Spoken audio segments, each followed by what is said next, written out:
have the scholarship programs, and that is our anchor program.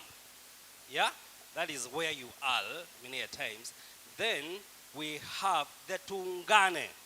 You get the counseling, the mentorship here. Yeah, so you had a presentation yesterday about that. Okay, then we have the Inuka program. Sawa sawa. Kwa hivyo tukana ya kwanza ni gani? Scholarship, ya. Ya pili? Na hiyo ingine? Inuka, yes.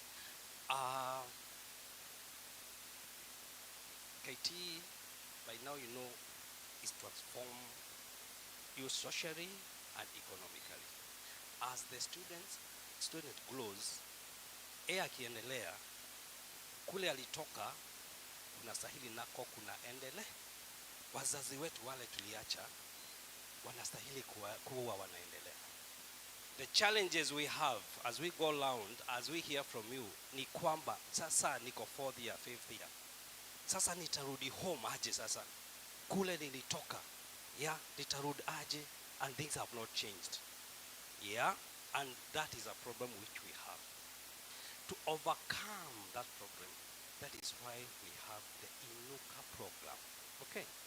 An Inuka program, we expect that the guardian or the parent from where a student came from, they have formed a group, which we are calling the Inuka group, from where now the members, they will do some economic activities, income generating activities, so that they can have income which will change their lives. Okay? Now, the table banking, the merry-go-round, it is good, but that is not our aim. They should be doing an income generating project. So where do you come in as a student? Yeah? Why you are coming in and why we need to tell you about this story is that you can maybe be encouraging your parents or your guardians to form and to continue with the Inuka groups, okay? Because now they'll change their lives. Here again, we will come in. Now we train them, we give them some grant, we empower them to our power, right? Okay?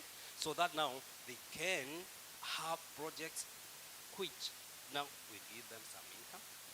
Na wewe wakati unarudi nyumbani, you will find that after the parents' life have done what? There was not power in your place, umekuta kuna power, electricity, there was no maybe good seed, there was, depending, because life is dynamic. Kwa hivyo, yours is to maybe kind of be asking your parent or your guardian, na Inuka inaendelea namna gani? You are not, these will trigger something in them, yeah? We will make them remember, kumbe this Inuka is something which is actually, and remember we have many groups within the country. So kindly, when you are free, visit these groups when they are meeting. Now, by now, you have a lot of knowledge. Maybe you can help them in maybe ideas, in now even the keeping books. Yeah, their records, which is quite important to them. Sawa sawa?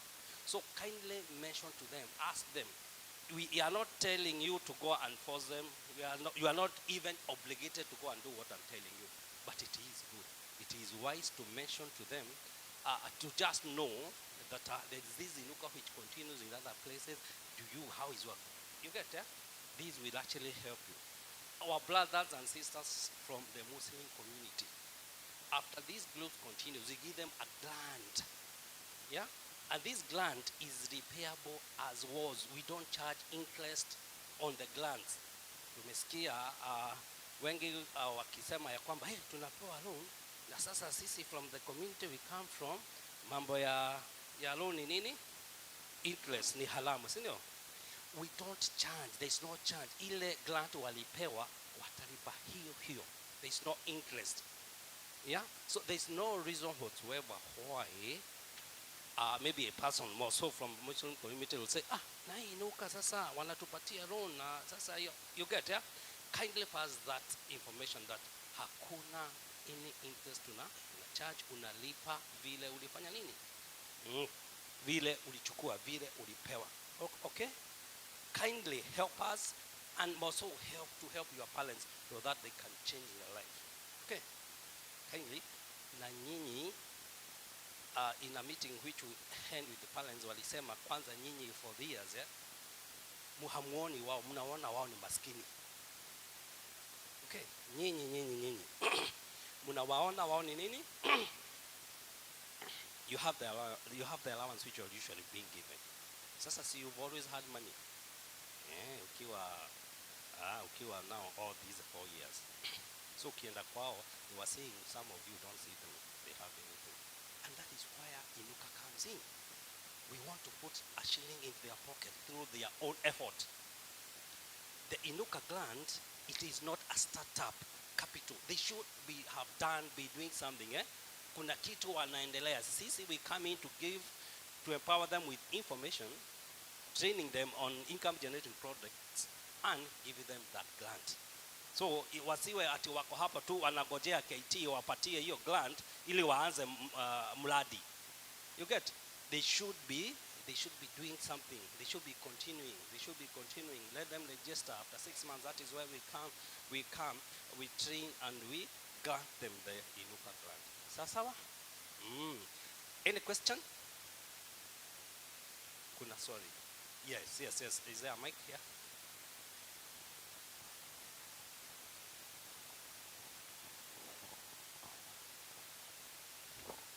Good morning, guys. My name is Sylvia from Kirinyaga County. This is a question from my dear mom. So, in the program, does she have to join, like the group has to have KT mothers or parents, or she could just be the only KT parent? Good. Now, we expect that every student, there is a group which is linked to her. So the parents will ask other members close around her. They actually engage, they join. We have 4E. They engage, and is our member, our representative. So it should be only her within the group of maybe 20, max of 20. Na wengine. Lakini we can't have a group which have two parents, our parents, students that wawili wanna share one group. It could happen if you are maybe brothers or you are sisters and lakini we advise that kila student kuna group imeformiwa na KT number yake. Sawa? All right. Do I explain to you? Sawa. Any other kindly hizo maswali ile zimefanya when we are requesting for information about Inuka, we found that you have a lot of challenges. So those challenges is what we would wish to zimalize sasa. Ili mukienda, you are sure hakuna issues. Here. Okay, Mary, I was asking, this was also from my mom, because she didn't have any group, so she was asking, can she join a group, like group already iko, and then sasa aendelee na wao, ama she should start from scratch? Okay. Now, ideally, your parents will start a group, because actually this group will it has our name. These groups, when they are formed, they should have the name Inuka in them. You get? That other group, it's been formed for other reasons. It has their own objectives. Maybe it is not within kile tunataka, our ideology. So if it should be, unless there are no other people in that village, it is wise to start a group. We come and train them, we give them our ideology, they go with our agenda. So they had formed years, but that was not our agenda. Tunawaexplainia our program, tunaendelea na wao. So we don't want to move into a moving bus. You get? We want to start. We want to start from zero. Any other question? Here? And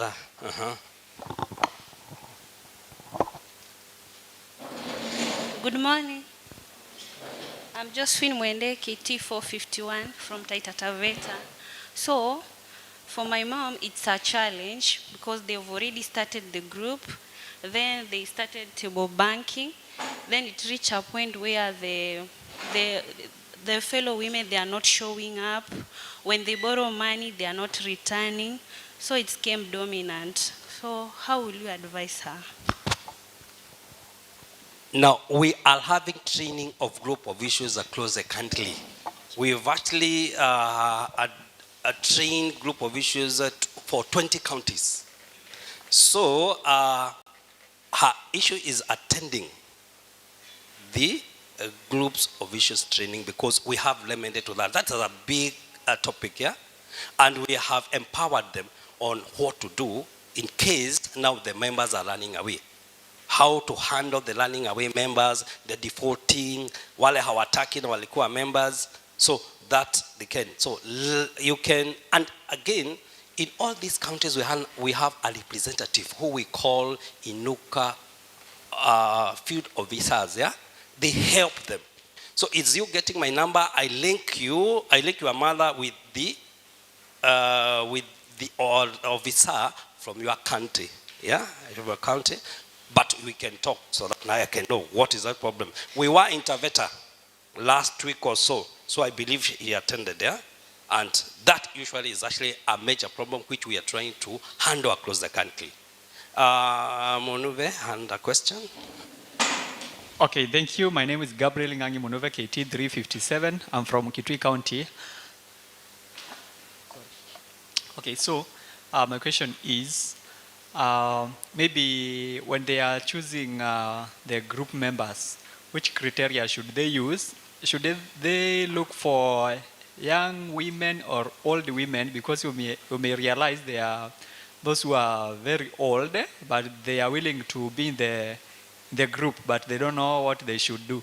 And again, you can choose very young women who are not willing to do those things. They are seeing them as old programs that cannot earn them, because maybe in my study there is something called women in study, women in development, women and development, and there is gender and development. So now, which criteria should they use? Should they look for people, for women whom their children or maybe of my age, or what should they look at? Because the group of my mom failed. Yeah, I don't know. Thank you. Now, this, with KT, there is cohesion, yeah? At least now there should not be any discrimination. This group should not target a particular age, gender, profession like that, yeah? It should have a mix, yeah?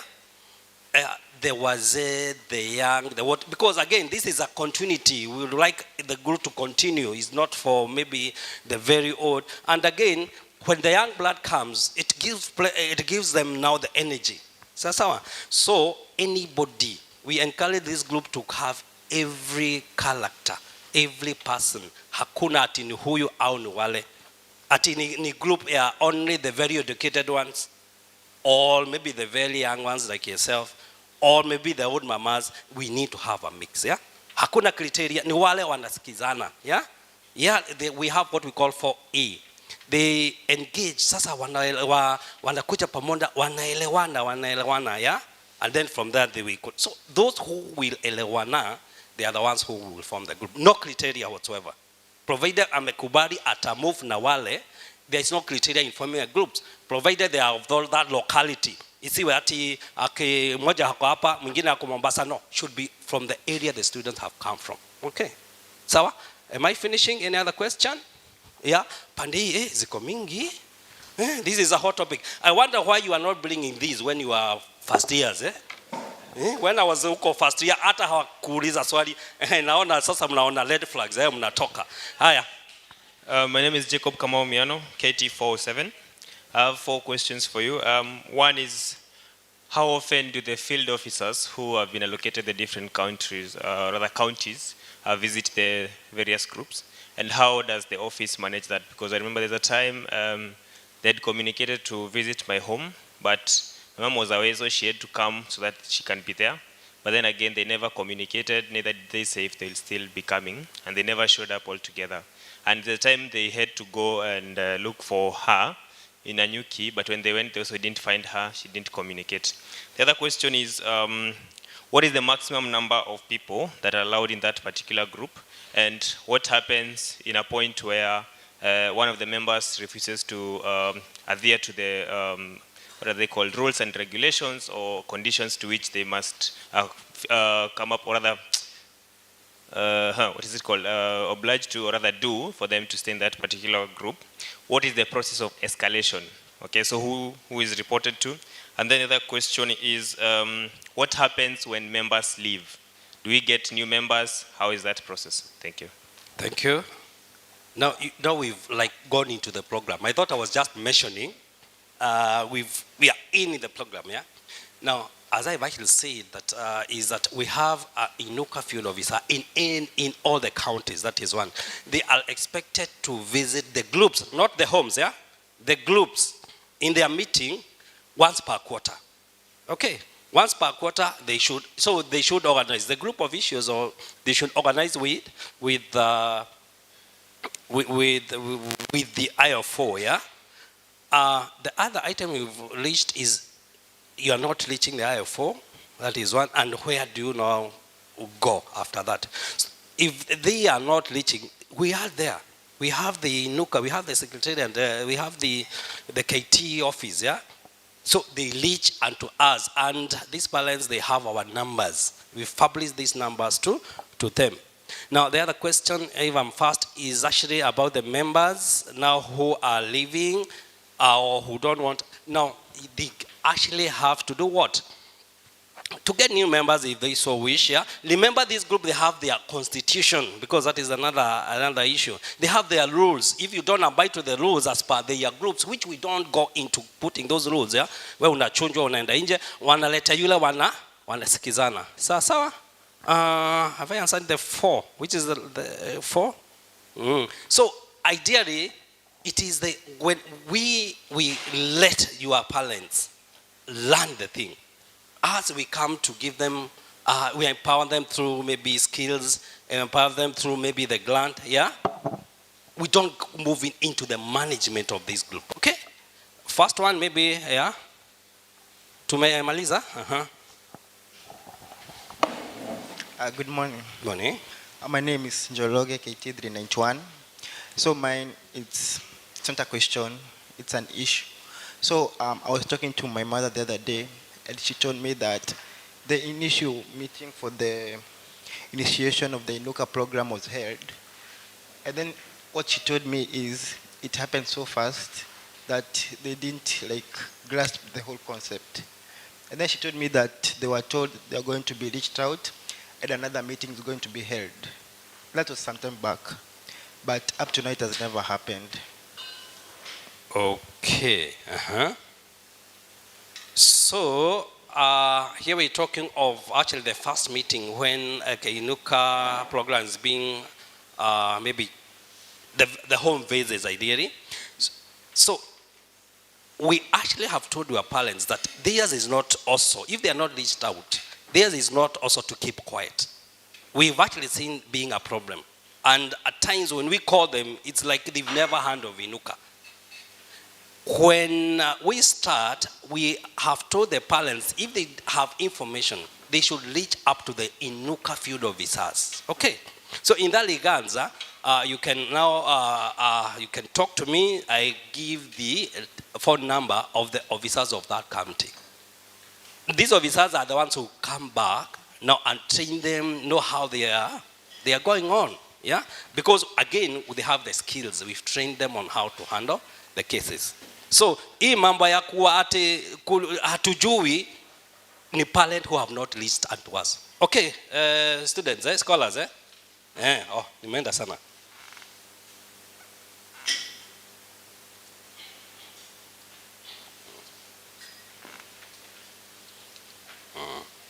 Thank you. You get, yeah? So, this information, wazazi wetu wako nazo. Wako na this information. It's only that they have not reached out. If there is a problem, they should reach up to the field officer. If not, see, we are there.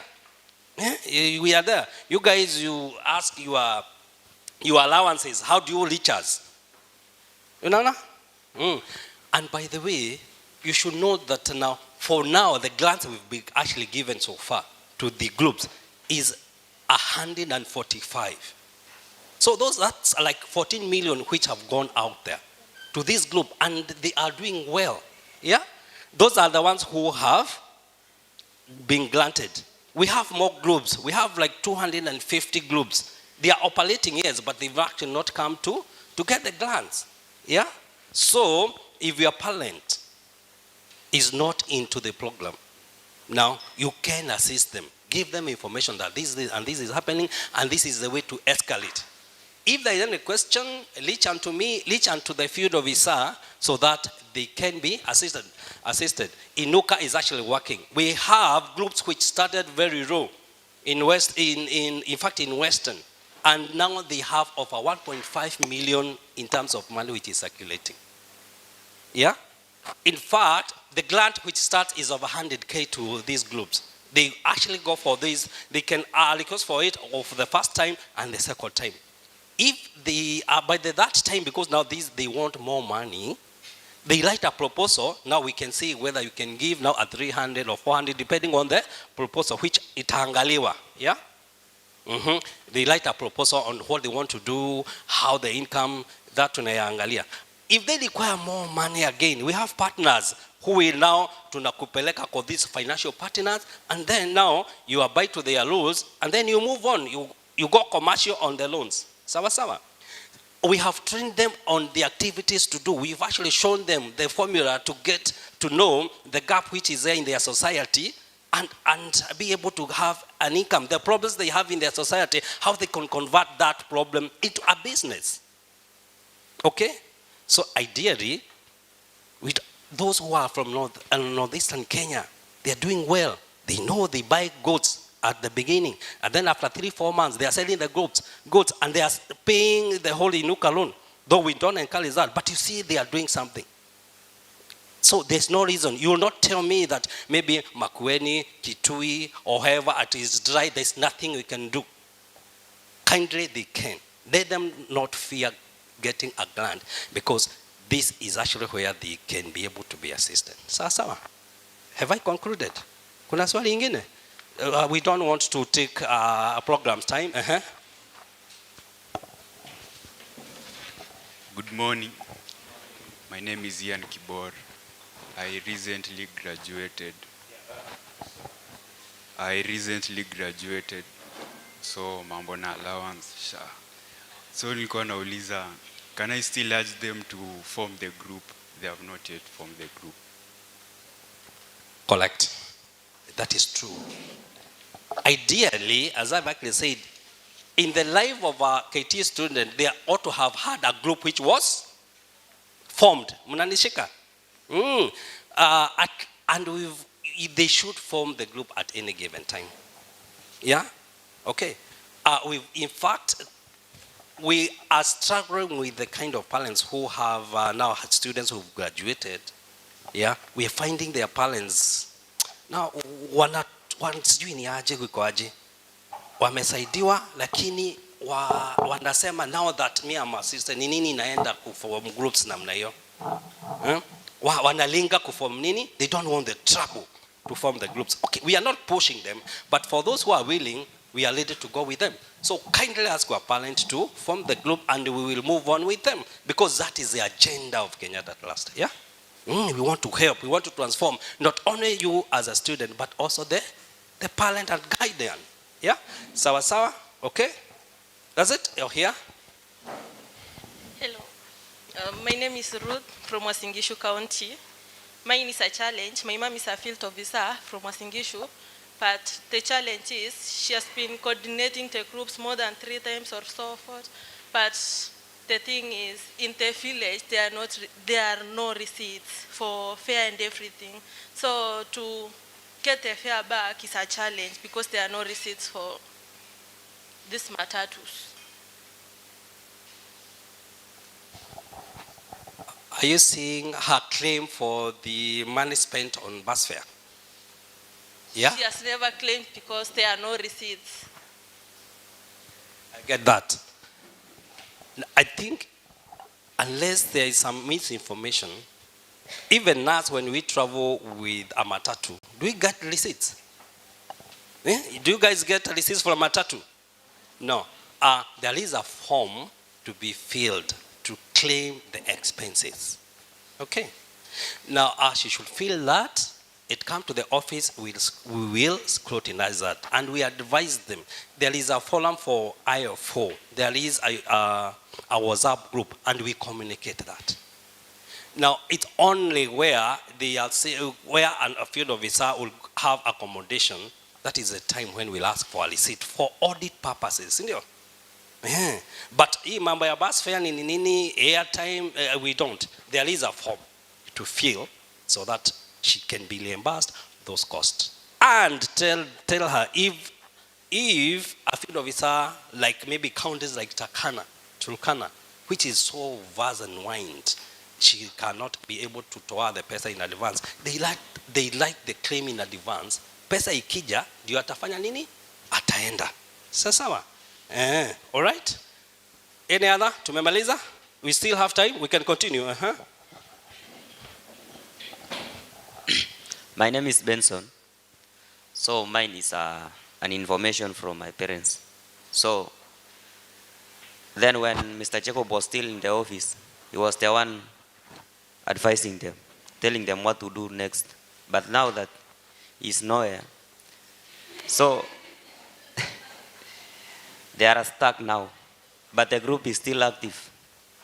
So they sent me to, they gave me an information to request KT if they can get another person to direct them. Wow. Now, I think that question, I answered it when we were when I was introducing myself. Sindio? Yeah. So the office continues. We have an Inuka program learning, and Simon Gogo is the lead of Inuka economic program. All right? If there's any question, they should reach the office or they should reach the field, the Inuka field officers. Okay? So program lands. Okay? Now, you are here, but other guys will be in this room, yeah? It's succession. Kampuni inaendelea, mambo inaendelea. Simon will be doing this, is my chance. Somebody else will come and do that. Okay? So, kila kitu inaendelea. Sawa? Have you answered? Yeah, uko sawa? So, the program continues. If there is any question, it is escalated through us, Inuka office, KT, all the Inuka field officer. Sawa? Okay? Any other? So, tumemaliza. Ama? We are good? Sawa. Now we have a question here. So, is this the last one? Yes. Good morning. Yes, I'm Isaac, KT 360. So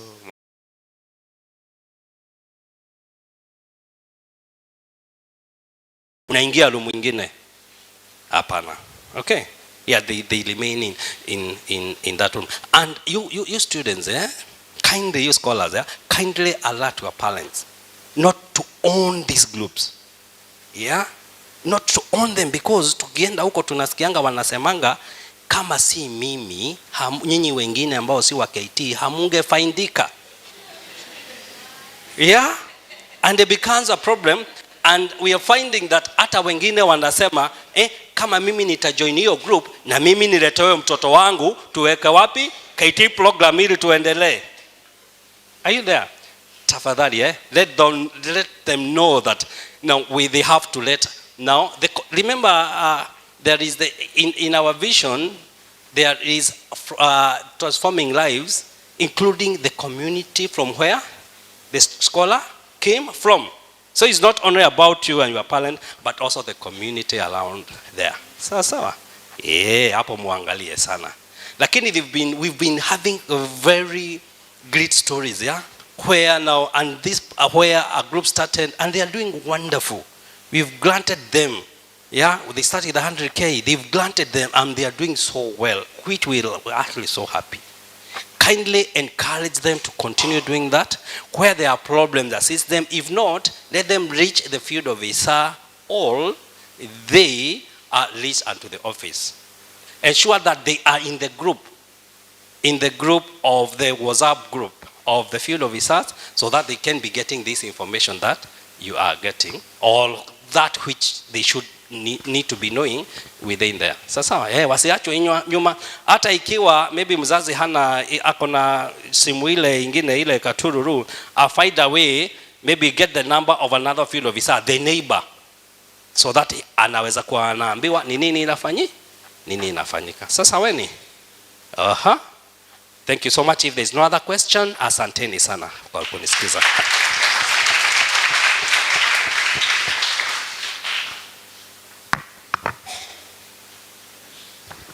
Okay, ladies and gentlemen, thank you for the questions. I think Kamil Kunitaji its own period. So before I introduce our speaker, I'd like to call Moshigadi. Yeah, for an announcement.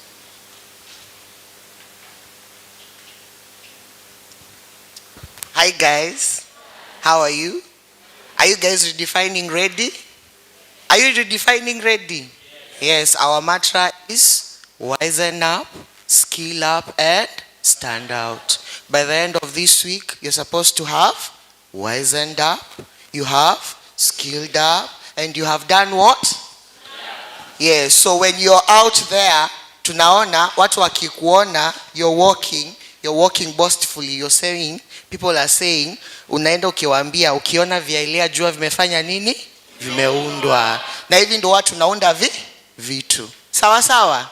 So guys, I would like to tell you, when you're taking photos and you're posting on your socials, don't forget to tag Kenyatta Trust. Sawa sawa. Are you together? Have a nice session. Okay, ladies and gentlemen, for our next speaker, let me give you a bit of information about him. He teaches AI to postgraduate students. He's in marketing and communications, and very interestingly, is a podcaster.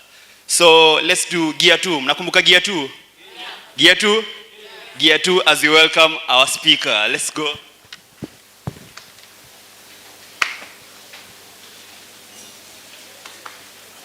3, 2, 1.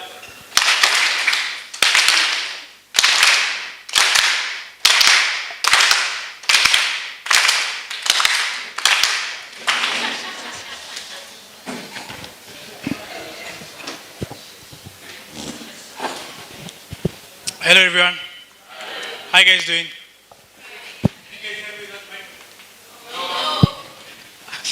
I'm gonna be like this for like 5 hours. Alright. I hope you guys are doing well. I did not expect it to be this wide, because mnika kutoka huko hadi huko but my name is Rodney Minor. What I do is that I am a teacher, but not a teacher of chem and stuff like that. I'm a teacher of technology. So what I do is that I teach people how to use AI for different things. And today I had been called to talk to you guys about certain aspects, yeah? So ideally I like calling myself a change maker because a lot of the students who I meet normally give the feedback of like, after I met you, oh, my life has changed. I never know how, but like for some reason, it kind of funguanga macho, and that's the whole idea of today. Sasa. So today I'm supposed to talk to you guys about AI and the opportunities that are there. And then I'm supposed to talk to you guys about how to be prepared for work. Sasa. So like what exactly happens at work. Yeah. I'd plan to start in a certain way, but sasa vile mmeka ni kama haiwezi fanyika. So let me just continue. So today I prepared a certain presentation, a very interesting presentation. First of all, I have to warn you guys that I am a bit not the same like a lot of people. Sasa. So a lot of the things that I'm meant to ambia will not be conventional wisdom that you hear from a lot of people. Sasa. So you have to kind of like have an open mind. Don't feel like you are being diminished or made feel small. I normally like thinking big, so kisikia ni kama mse anasema vitu ambaye you're not comfortable with, don't feel small basically. Sasa. So the whole idea of the presentation today is hatupangi laini, and the whole idea for this is that is there a way that you guys can skip certain lines that people have to make. Sasa. So I normally, again, as I said, napenda kufikiria haraka haraka, and I like giving people an advantage. That's why people say, oh, Maina, you changed my life. And I'm like, oh, sawa. Sasa. So maybe even before I begin the presentation, I could say, as I said, I teach AI, but I focus on AI in education. So I teach postgraduate students, let's start with that, funzanga PhDs and master students how to use AI for research. Brian.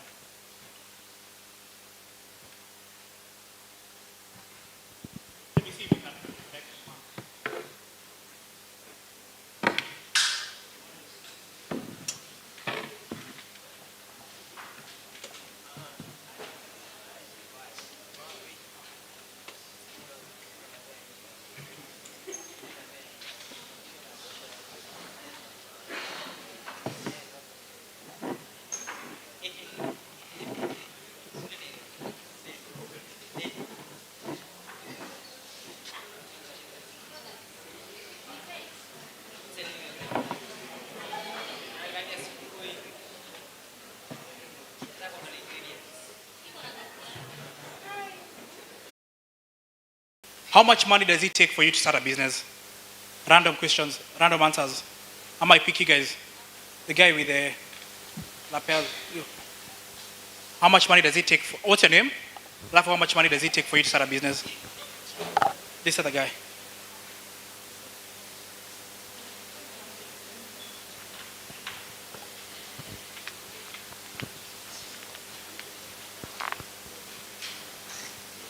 Which business, first of all, which business have you ever wanted to try, if you have any?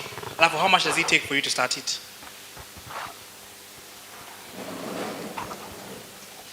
Morning, everyone. Morning. My name is Letimima Jacob. I would say I was starting a shop, and the ideal would be 100K will do. 100K? Yeah. All right, so from this side, the guy with the spectacles, what's your name, and then how much does it take for you to start a business?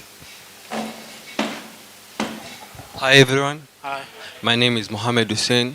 For me, I feel like there's no amount that I can say to start a business. You can start a business even with 100 shillings.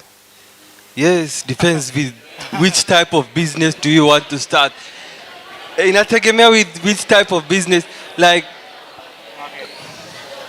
All right, all right. let's say you want to sell like peremende. Let's start with peremende. Let's say a packet of peremende costs. Guys, one singer.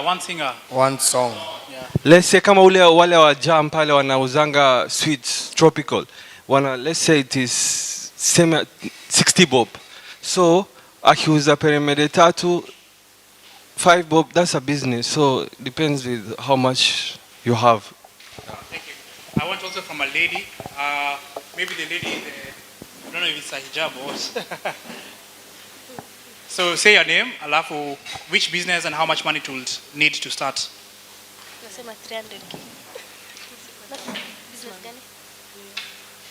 My name is Kule Bonaya, KT396. I think I needed 200K to start a business. All right, Sasa. So the reason why I'm asking this question is because I had a very interesting conversation with an Uber driver. First, like, kuna mtu aelewi Kiswahili? Okay, by the way, mimi ni mtu wa Mombasa, but Kiswahili is so hard for me. Wow. Nimezaliwa huku, nimelelewa huku, I can't speak Swahili.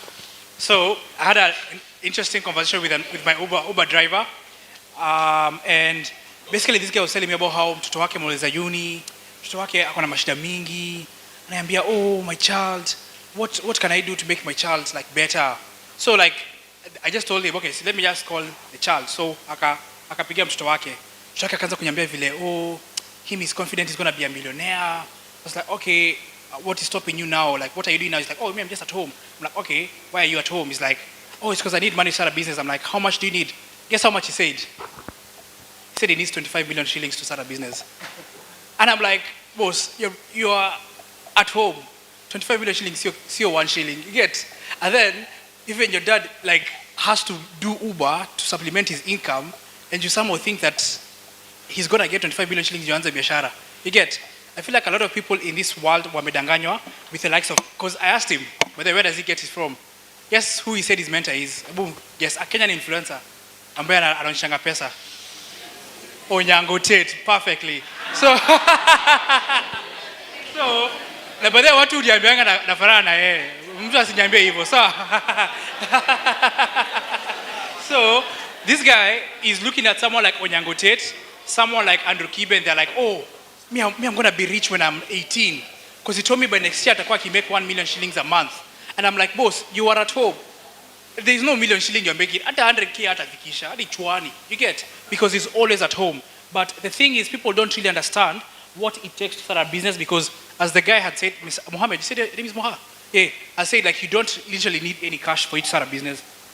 So this dude does not have a capital problem. He has an imagination problem and also a problem of doing nothing. Because again, I remember even the dad at Nyambevile, he's into drugs and stuff like that. No, like he just can't do anything.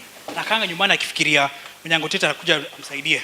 So a business is quite simple. Tutaongelea mambo ya biashara in a few, but okay, acha tufike hapa tu because now the presentation has to follow each other. So a business just starts with one problem, one person, one proof of that person being helped. So alikuwa na shida, ukamsaidia, kuna proof, alafu mtu amekulipa. Sasa, and that's how a business starts. So alafu una repeat, to the next person, to the next person, the next person. So there's this guy called Sam Altman. Who knows Sam Altman? Who is he? Of OpenAI. So what does OpenAI do? It runs ChatGPT. Perfect. So there's this joke, or rather there's a bet that they normally have. Eh? So in the world of tech, there's something called a unicorn. Who knows what a unicorn is?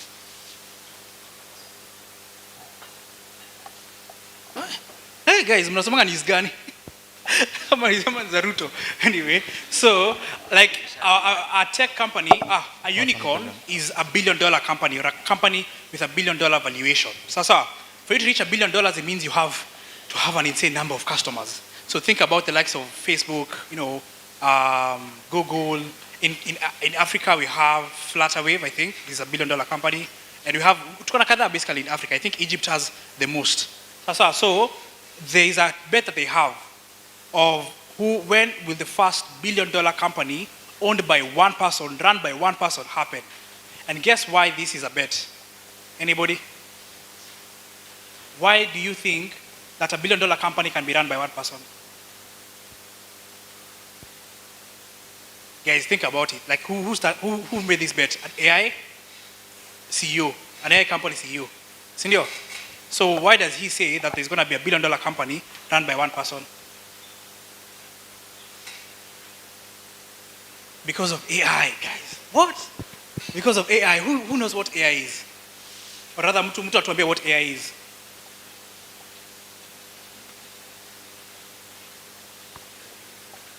Do you guys know anything about AI? Then why can't you describe it? Okay, there's somebody here. Just tell us what AI is.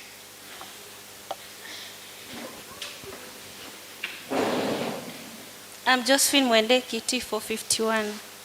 I think AI, the ability of a computer or a machine to perform a task that requires human intelligence. Okay, perfect. So, it's kind of close. I wish I had gifts. Nimeona kila mtu akona sweetie, but napenda kupeana vitu mtu akijibu swali. But AI is the simulation of human ability in machines. So the things that human beings can do, AI can do. So for you to have a company, you have to have people, right? For this conference to be there, there's a comms person there. There's someone who ran the programs, someone who did reach out to the hotel, somebody who planned the logistics of you guys coming here, somebody who had to ensure everybody had water. There's a finance person to ensure that there's a budget for everything. Like there's a lot of people needed to run any company. So when these guys are saying or asking the question, is it possible for there to be a one-person $1 billion company? Basically means, could there be one person and AI runs everything else? Unaona? So how many operations, how many marketing, how many finance? Is it possible that one person can be at the helm of it and AI just runs everything else? So that's what I want to bring you guys today. The idea of AI can help you do more than just one thing. At least can help you be more than one thing. So again, open your minds because I know at times vitu kama hizi za kwa ngumu kugrasp. Unaona? So just open your mind kiasi. So AI of course does not make you good at everything, but it makes one person have multiple powers. So for example, for me, I am also a one-person company. And I don't want to say I make a lot of money, but I do. For my age, because I'm only 23 years of age. Sasa. Guys, Nikitambi. Nikitambi, na babangu ni giant. Like, our family is of giants, so like, everybody is quite huge. So, but I am the only person in my company. Sasa. So I do the product development, I do the research, I do the curriculum development, I do the outreach for people, I do everything. And I make roughly between 400 to 600 a month. In April, I remember I reached even like 1.3, yeah? So I make good money as solo. That's all I can say, yeah? And you see, I'm doing everything by myself. Before, initially, for you to be able to run a company like that, I promise you needed at least 30 people to be helping you out. Mtu wa marketing, mtu wa comms, simu zikipigwa, M-Pesa, not M-Pesa, WhatsApp, like zikitextiwa, like somebody has to be responding, yeah? And of course now I've had to look for people because like these last 2 days hasn't made hapa. I can't be leaving customer calls unanswered and WhatsApp messages. But guess what? AI is responding for me messages. Like niko hapa, literally, I always like my life, man. It's so fun. Like nakanga tu hivi, I'm with my friends and money is just coming in because someone is texting on WhatsApp, AI is responding. No. Someone goes to the website has been made to be for that specific person. All the information has been there. I used AI to make the website. I used AI to make my OS. I used AI to do everything that my company runs on, literally. Unaona? So it's possible for you to run a company that does a lot of money in revenue, literally. Acha tofika hapo. But you can be solo, and you don't have to be 30 or 40. There's a community that I'm part of called Attic Chapter, back in Nairobi, yeah? And Attic is a community of people who just finished uni or who are in uni and are doing business together. And let me tell you, people there do revenues of up to 3 million shillings a month. And they are 21, 22, 23. Right? Through business, through biashara. There's a guy, the person who started all of it, and it was Innocent Magode. In fact, he's the one who recommended me for this. Innocent is only 27. He just turned 27 recently. Innocent, I don't want to say he's a millionaire, but well, he is. Yeah? But that's because even from a young age, he has been looking for money. Yeah? He doesn't require 50 people to be helping him out to do certain things. And like in the AI, if he has to make a website, he makes it. If he has to make a poster, he has to do whatever. He can just sit down with AI, think through the problem, alafu anaweza come up with a solution. Unaona? So the whole idea of today is basically trying to make you guys think, okay, I can also do these things by myself. Unaona? I can also be the kind of person who gets to that point. Sasa. So, and if you don't believe me, let's talk about a company called Gamma. Anybody who knows Gamma? What does it do?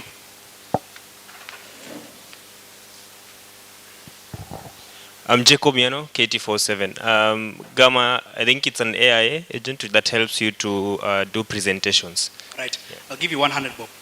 Tukuja baadaye. Sasa.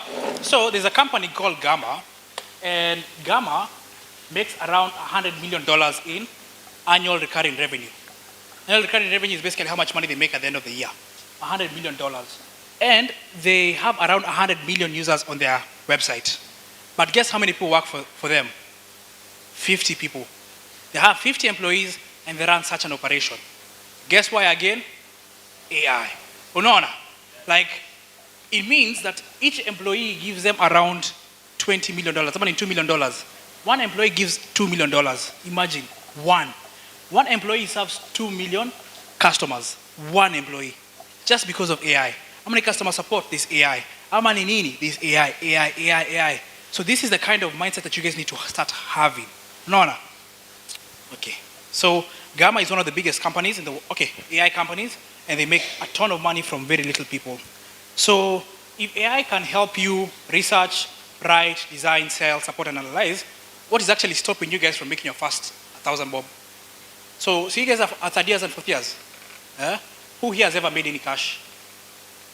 And any shillings? Okay. You know you look older. Anybody else? 1,000 bob. Okay, I can see some people have made money, yeah? But how many people, guys, one singer? One song. One singer? All right. So a good number of you guys become amjai tengeneza any do. Unaona? But now if AI can do all these things for you, what exactly is stopping you, Basi, from making even 1,000 bob? Yeah? You need to stop thinking about, a lot of people wanakuanga na hii mentality ya, oh, they're going to finish school, then they get a job, then when they get a job, they get a family, they get their first child, they get the second child, then they retire, have a pension, and finish life. But let me tell you guys, life is hard. And I think a good number of you guys know that life is hard, yeah? A lot of people, first of all, are jobless. Nantafika hapo. And you cannot rely on people to employ you anymore, especially in the world of AI. What AI has brought is that it has brought this shift of, I don't need employees. You get, companies don't need employees. Adi mimi mwenyewe, let me tell you something interesting that happened. My mom kind of forced me to hire my sister. And I was like, Nisawa. So I gave my sister a task. And she told me that she can't do it right now. She's going to do it the next day. Can you imagine I just gave that task to AI and he did it in less than 30 minutes.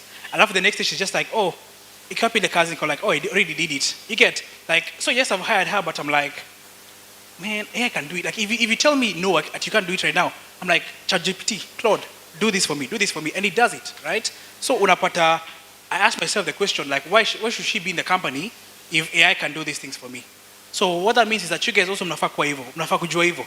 Like, why will someone hire you if AI can do those things for them? Unaona? So the kind of questions you should be having, because if you don't have it, utajipata jobless, ama, it will be even bad. So if AI can help you do a lot of things, why can't it make you your first K? So I want us to look at the queue. Simekwambia hakuna kupanga laini, si ndio? So how many people finished KCSE last year? Who has a rough estimate? Hey guys, I like people who talk to me. I feel very disrespected if you don't talk. 700K, okay. Anybody else?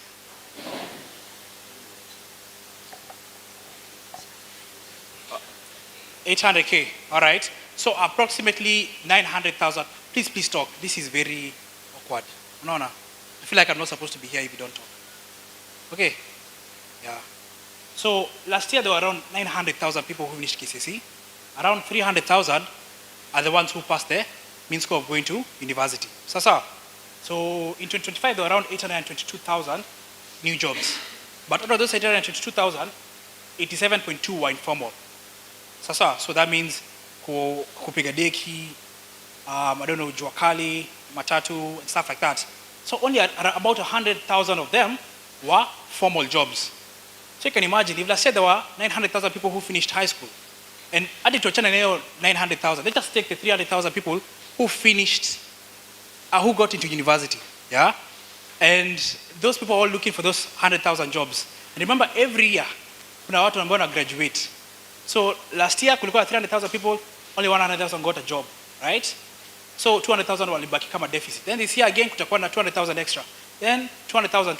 So by the time you guys are going out, kutakuwa na around 1 million people who do not have jobs, na nyinyi bado mnangojea jobs. Unaona? So what this means is that kutakuwa na competition mingi sana when it comes to getting a job. So what does this mean for you? Yeah? What does this mean for you? Let's think about it. So now think about it another perspective. Imagine out of those 310,000 people, what did you charge 900,000? If you could come up with a solution for just 1 bob a month, yeah, and you sell that solution for 1 bob a month to 300,000 people, how much money can you be making per month? Around 300, sindio? Yeah. Imagine if you come up with a solution again for those 900,000 people, and you're just charging one bob a month. Again, that's 900K. So swali ni, yeah, unataka kupigana na watu, unataka kupigana na watu ama unataka kuwauzia? Ndio swali unafaa kujiuliza. Because again, you have to be the best for you to get a job these days. And tutaongelea about how to get a good job. So unafaa kujiuliza, what game are you playing? There's something that I have a mentor called Marvin Murioki. He's a very sharp guy, yeah? So Mavo, kumbuka ananiulizanga, ananiambia kitu inaitwa game theory. Game theory is about how you need to treat everything as a game. So think about how games are played. You need to know the rules, know the players, know how to win. And then all the time you're trying to win the game. Unaona? So the game theory here is like, okay, which game do you want to be playing? Do you want to unataka kupigana na watu for resources? Or would you like to sell to people? So unafaa kujiuliza hizo maswali ili ujue where you want to be. So okay, nishawaambia hii part. AI can do a lot for you, yeah? But AI is also kind of, itatoa watu wengi kwa jobs. So yes, it will create a lot of opportunities, but also it will remove a lot of people. In fact, there was a school I'd gone to called, I've forgotten, Joyland in Nyahururu, Graceland. So that school, I remember talking to the principal, akaniambia hebu nionyeshe AI yako. nikamwonyesha some small use cases of AI. Akaniambia, wow, this thing is dangerous. Do you know there are people who have hired here to do this exact job? I'll yes. That's literally what employers are finding out, that there are people who have been employed to do certain tasks that AI can do, and not just can do, but can do better and faster. You get?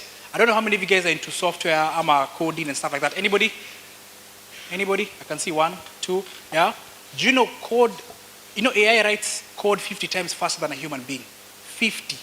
Yani wewe unaanza hapo docfile HTML, ishamaliza kila kitu. By the time you've written HTML, it's already finished like 100 lines of code. So there's no actual way you can fight AI. There's no way you can fight AI.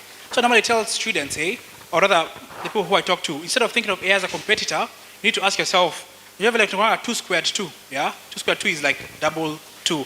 So if I could use a U squared AI, how much more can you do? So how much more can you do with AI on your side? So AI can be a ladder, but also it can be a trap, because again, watu wengi sana wameslashiwa jobs because of AI. So, okay, I don't know why I kept on talking about jobs, but again, jobs, 22% of the jobs are going to be displaced by AI by 2030. So that means you need to figure out, are you going to be the one who's replaced, or the one who's going to be replacing people? So what this means for you is that you're not supposed to be just prepare for jobs, one job at a time. You need to be figuring out a way, how can you stand out? Even if AI is better than you, how can you be better than AI? Because I promise you I'm better than AI, 100 times better. So let's make things or money a bit more abstract. How much money do you guys think it takes for one to survive in Nairobi? Maybe, let me come to this side. Oh, amekata kuniongeleshea. So the lady on the left, how much money do you think it takes for you to survive in Nairobi? Or for a normal human to survive in Nairobi? In this era? Yes. Hey. People like me who struggle. I don't know if you're getting what I'm saying. There's a way we like to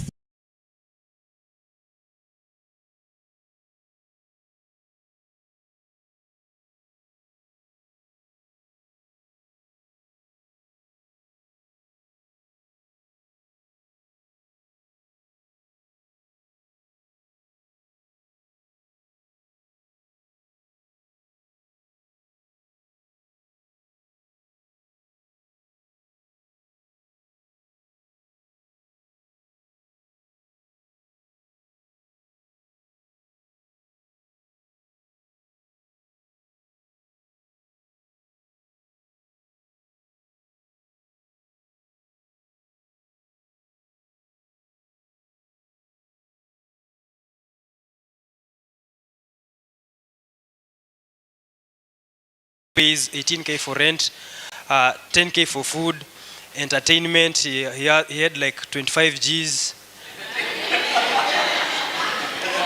Yes.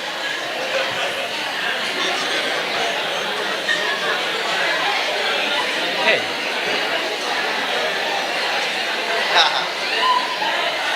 See, chill.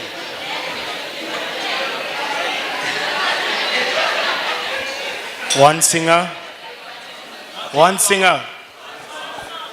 Yeah, I was surprised too. So, and then he had also like he owns a small car, so he has to fuel.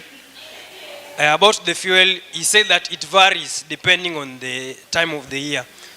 Sometimes he moves out a lot, and sometimes he's just chilling around Nairobi. So that varies between 30 to 40 Gs. On a normal month, with less activities, he said he spends like 150 Gs.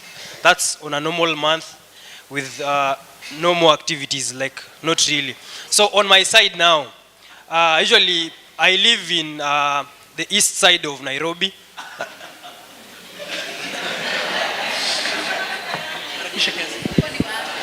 Yeah, so in the east side of Nairobi, I usually pay rent for like $25. Yeah, that's inclusive. There's nothing. It's not even funny. Like I'm living my life. So yeah. So I pay rent $25. That's inclusive water and electricity. Food, no conversions, please. For food, I usually spend like $20. That's, because I receive sort of, I call it donations from back at home. Yeah. Things like vegetables, like maize flour. I receive donations back at home, so it's quite easy for me. Wi-Fi, for me to stay sharp, I usually pay like 1,000 bob. That's the highest expenditure here. And for transport, I just, I walk around so that I can stay fit. Let's go. Hey. Yeah. I also have a small budget for entertainment, so that I can be emotionally okay and stay around with my people. So I have like a strong budget of maybe $20 a month. So that's enough. All right, thank you so much. So I'm glad that you guys, everybody has like different budgets, yeah? So I wanted you guys to understand. There's someone who said that at starting salary, most people are 50 to 70K. Well. Well. Sorry to burst your bubble, yeah? A lot of people, once they're starting out, especially, of course, in a lingana, the job you're doing, the company you're working for, and also your qualification, so what you did in uni. But literally, most people, their starting salary is normally around 30,000 shillings. And in fact, I think KNBS, Kenya National Bureau of Statistics, say that for you to live comfortably in Nairobi, you need around 40,000 shillings. Like for most people, single income households, so 40K. But most people normally get around 30,000 shillings, especially if you're on an internship. Remember, my first internship was free. And then after that, G75, I can get a place in for 30, you can have 45. I never used to work for. Me mtu akiongelesha tu vibaya natoka immediately. Hey, Gen Z. Nitabia mbaya lakini. So, for most people, if let's say you're earning 30K, this, for example, could be a breakdown. So let's say unaishi like Paipu or like Fedha ama Kasarani, unaishi kwa bedsitter 8K, yeah? Then food for 8,000, transport 4K, data and utilities 2K, then emergencies 3K, unabaki na like 5K. So I have a very random question, yeah? Your hotel ambayo unakaa, your room unakaa, how much do you think it costs? Anybody, rough guesses because of time? 32K per night. Per person, ama two people sharing. Per person, 32K per night. Hey, where? Ataka Kenyatta akona pesa hizi wapea hivyo. Maybe it's per person sharing. Hey, where? Yeah, so anybody else, another guess? Another guess, how much your room ambayo unakaa per night? 7,000. Okay, so I have a quick question. If this is what somebody with 30K earns per month, yeah, and this is how they spend it, how much time do you think it will take them for them to be able to afford that one night in a hotel? And that is if that person does not need things like a couch. Unajua ukianza lazima ununue vitu from scratch, unanunua kitanda, unanunua mattress leo. So imagine how much do you think it's going to take? 7 months. It won't take 7 months. I promise you it can even take 2 years. No. Because things will always come up. You'll get sick, you don't have insurance, you'll get what? Your parent needs something. So what this means is that, first of all, that your job won't be able to give you any money. Yeah? So that means you have to start looking for supplementary income. And that's why now I would like us to think about all the options that we can have for us to make more money. So your salary won't be enough. It won't be. So you have to think about, okay, hey, boss, ikiwa I want an iPhone, I can't get it. Let me tell you, like right now, I'm trying to buy a new phone, a Pixel, because I have an iPhone and a Redmi, but now your Redmi imeanza kuwa slow. Hey, nauliza prices. Ningevi Samsung naambiwa bei na I'm like, hey, ataka niko na pesa siwezi tumia. I can't buy it comfortably, no. So you have to think about what can you do to build options, Because money gives you dignity, it gives you a lot of options. You're like, okay, today I can decide to go to Mombasa or a flight instead of SGR. Instead of you going, because squeezy, I'm so glad that I don't even use matatus. That's my biggest win in my life, let me tell you. Because matatu ilikuwa inanikasirisha, lazima nitembee kwa stage, nakuja gari ijae, naenda pali. So it takes like 2 hours to go for like a 30-minute journey, So like that's like one of my biggest flex, the fact that I can use an Uber. So we have to ask ourselves what options we have. So I mean, okay, whether I was changing this thing to be Swahili yesterday, but njia ni tano too, like the 5 options that I would like to give you guys. So the first is get a good job, right? The second option is job anywhere, that is remote jobs. The third is side hustles. The fourth is self-employment / entrepreneurship. And the fifth is you getting lucky. Sasa. So let's start with the first one, how to get a good job. So when I was 18, I was in the University of Nairobi. And in the University of Nairobi, we have a library, a very huge library called Jomo Kenyatta Memorial Library. So in JKML, I remember I was seated there. I used to go there to read. And this one time, I remember having like not a panic attack, but I kind of like, I wanted a notebook to write my notes about the year, and I didn't have money to buy a notebook. And notebook nikaa to sew. I remember just crying in that library. I was like, what? So some of my friends walikuwa na babas na mamas. Kaza kujiuliza, ama nitafute. I will tell you, ilikuwa tough. What was I gonna do? But I remember just thinking about it. I was like, what can I do to make money? Like, how comes I don't have 200 bob to buy a book? Because books is like, should be free, sindio? Unafaa kwenda unanunua kitabu kuzo unataka kusoma. So that you have to pay for books. But either way, like at that time, the library, it hit me that we didn't have money at home. I remember it was on a Thursday, yeah? And in the University of Nairobi, anyone from your end? Anyone? Okay, this is very interesting. I thought you were champions. But so in the University of Nairobi, we have a church called Mamlaka Hill Chapel in main campus. So we normally meet on Thursdays for something called SALT. SALT is a group of young entrepreneurs, young believers. So people in campus basically go there for church. So when I went there, Pastor Bundi is our youth pastor. He was talking about how we have to persevere in Christ, in Nini. But basically, like exactly what he was saying is what I was thinking about in the library. Like at times naonanga Mungu tu ananijibu tu. And then nimetoka hapa kulia alafu naingia church. That person is talking about what I was talking about. So basically at that time I remember thinking, hey, I don't have money. And remember I wrote down a plan. I was like, when I grow older, no young man will not have money next to me. Okay, I was a young guy, I was 19. So that Thursday, your Fridays I used to go to my auntie. Because sasa, again, sisi tunaishi Mombasa. Sasa nikiwa huko Nairobi, kwa nakaa kwa hostel ama kwa auntie yangu. And this video had come out on the day I entered YouTube. And this is probably one of the best videos I've ever had and one of the best TED Talks I've ever had. So this guy gives a TED Talk called How to Get the Good Jobs.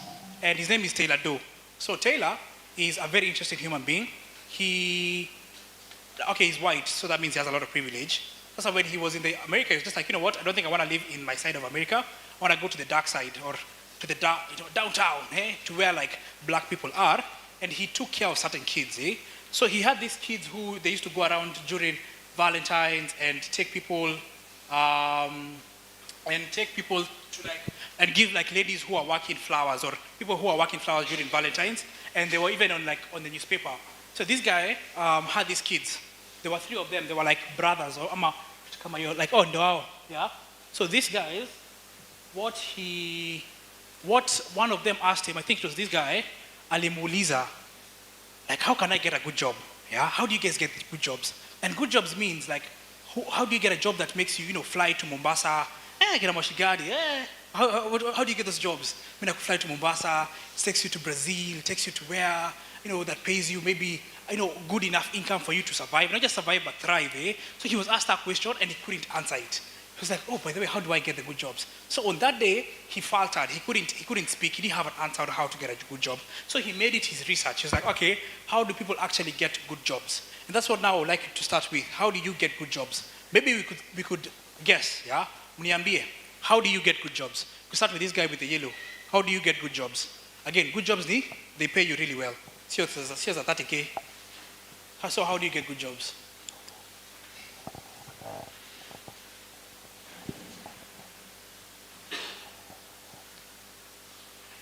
Okay, my name is Ali Mohammed, KT354.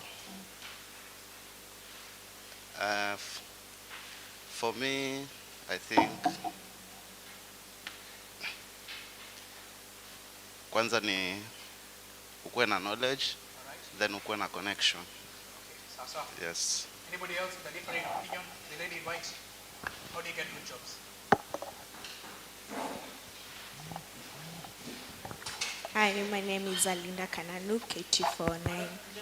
Alinda Kananu, KT49. I think a way of getting a good job is putting yourself out there and perfecting your skills. Okay.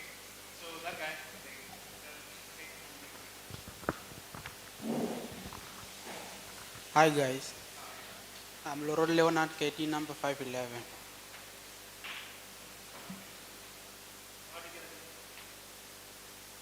Okay, on my side, I think it depends like the way you give out yourself to the outside and the way you work on it. Of course, like no one says ever wrong or correct. You guys kind of got it right, but this guy introduces a concept called social capital. Who can guess what social capital is for 100 shillings? And social mobility. So explain social mobility and social capital. I hope your degree is not in sociology though. My name is Alan Kipto, KT454. Social capital, I can say, is the value that you gain from the people who surround us. Yeah. All right. Alafu, what is social mobility? Social mobility, I can say social mobility is social mobility. I can excuse me. So social mobility, I can say, is the amount of I'm not sure about that. It's okay. Sawa basi. Okay, wewe umejibu bwana. Okay, jibu tu. Chambia somo moja sasa nyingine. Okay. All right, Jacob Kamau, KT47. Social capital, it's a concept or phenomenon where one is able to make digital assets through interactions with the people. For example, people who are in the same field or people who are in places where they want to be in. And through that, they can be able to make meaningful connections where they can be able to expand their knowledge and later make money through those programs. Social mobility, to me, I think it's what utilizing the connections you have, utilizing the right spaces, the right opportunities to meet the right people so that they can connect you in the right direction in what you want to do. Yeah, thank you.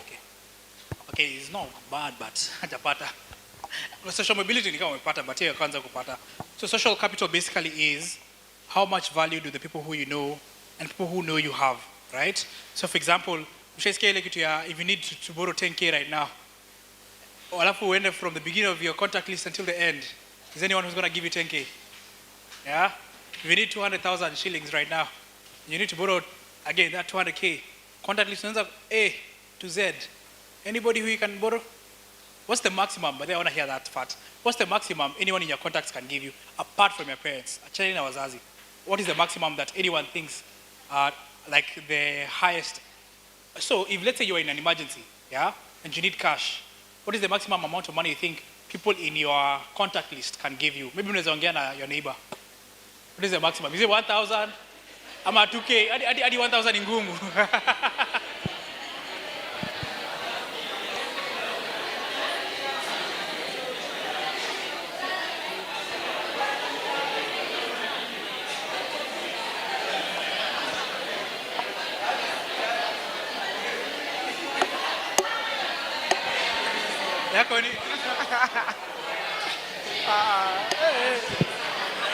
Guys, Kizeni, we have the first person here.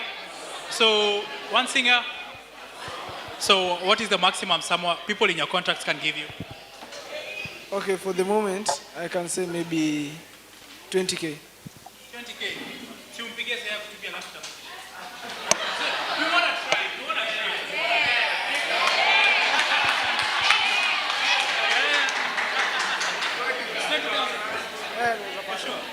Okay, from one person.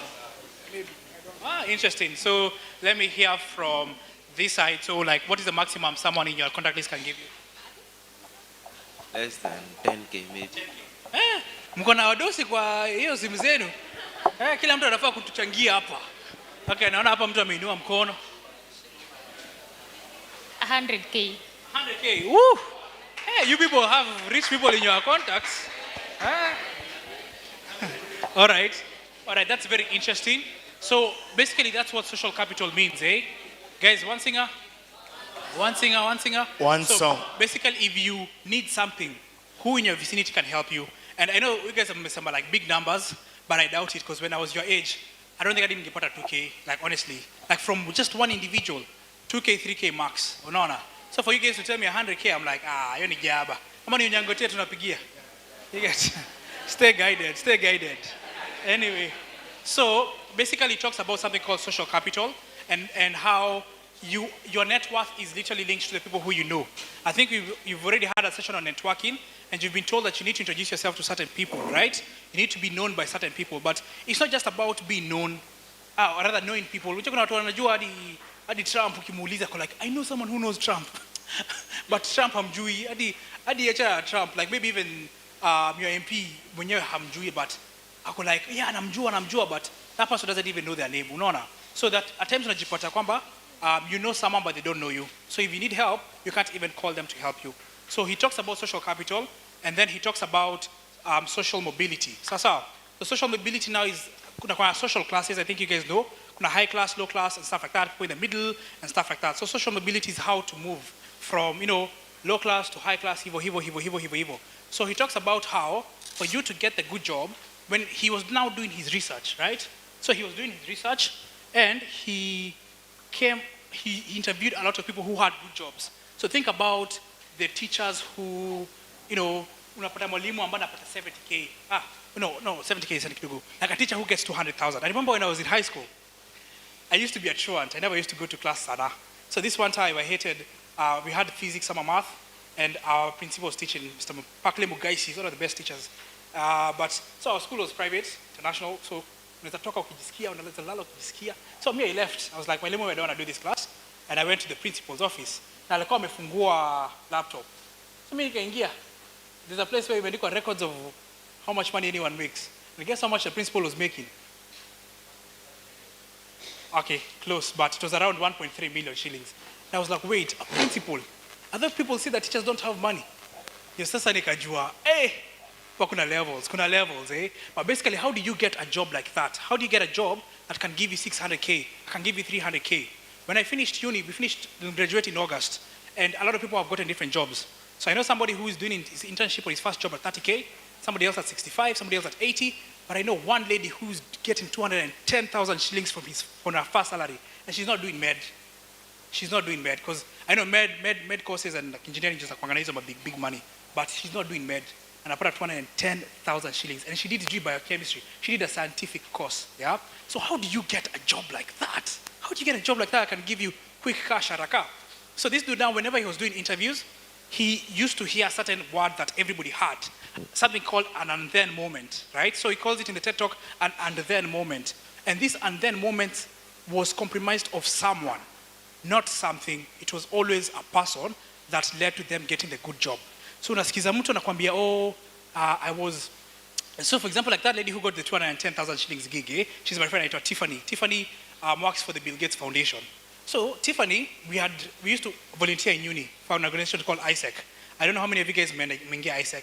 ISEC, hey ISEC. How would you guys do in uni? Like, imagine if you don't know ISEC, that's very interesting.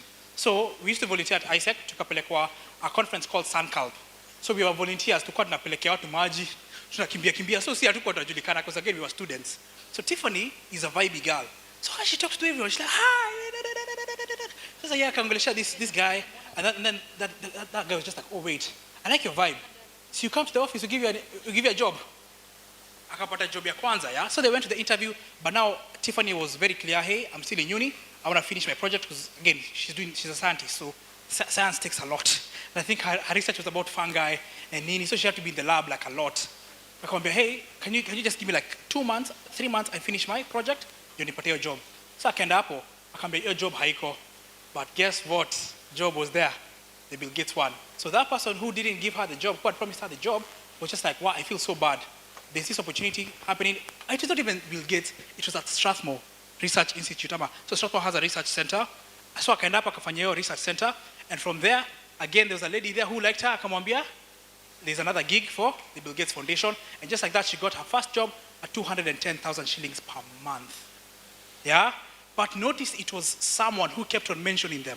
All jobs, if you listen to that podcast, there was someone who had to recommend them. There was someone who had to recommend them. So what this means is that the first step of getting a good job is to get known by people, right? Is to know the right person.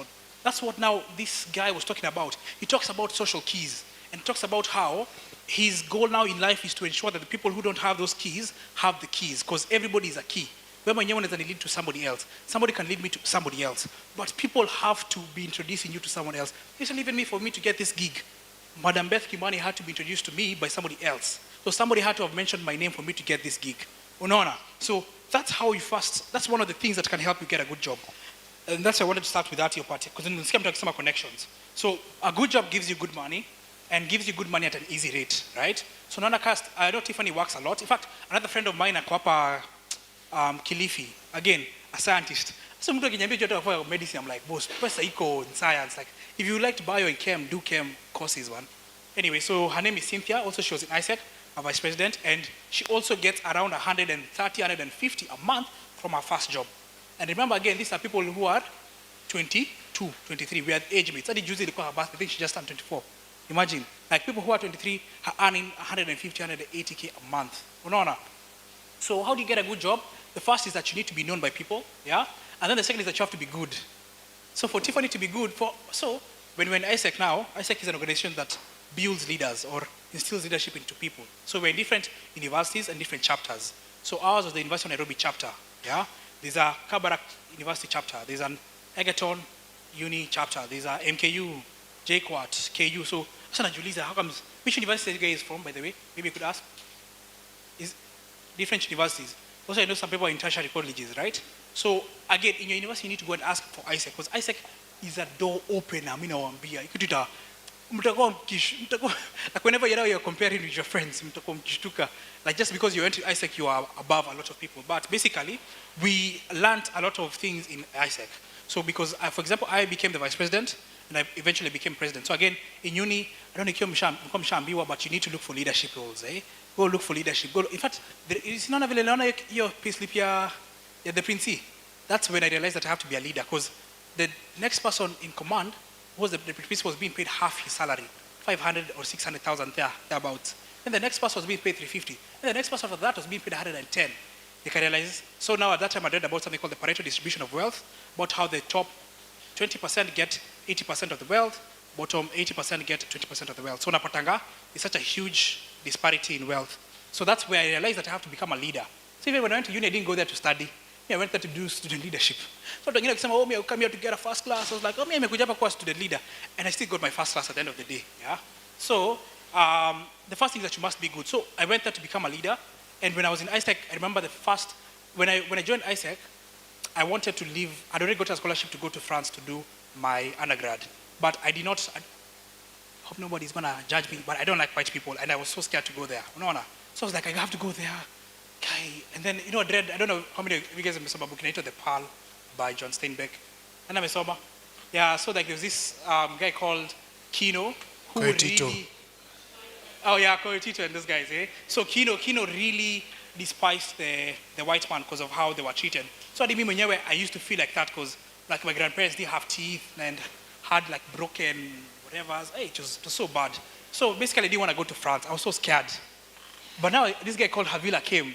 Havila was 22 and she was earning 600,000 shillings working for an NGO. Why? Because of ISEC. Yeah. Another guy called Kevin Kuria Kimani came and spoke to us also.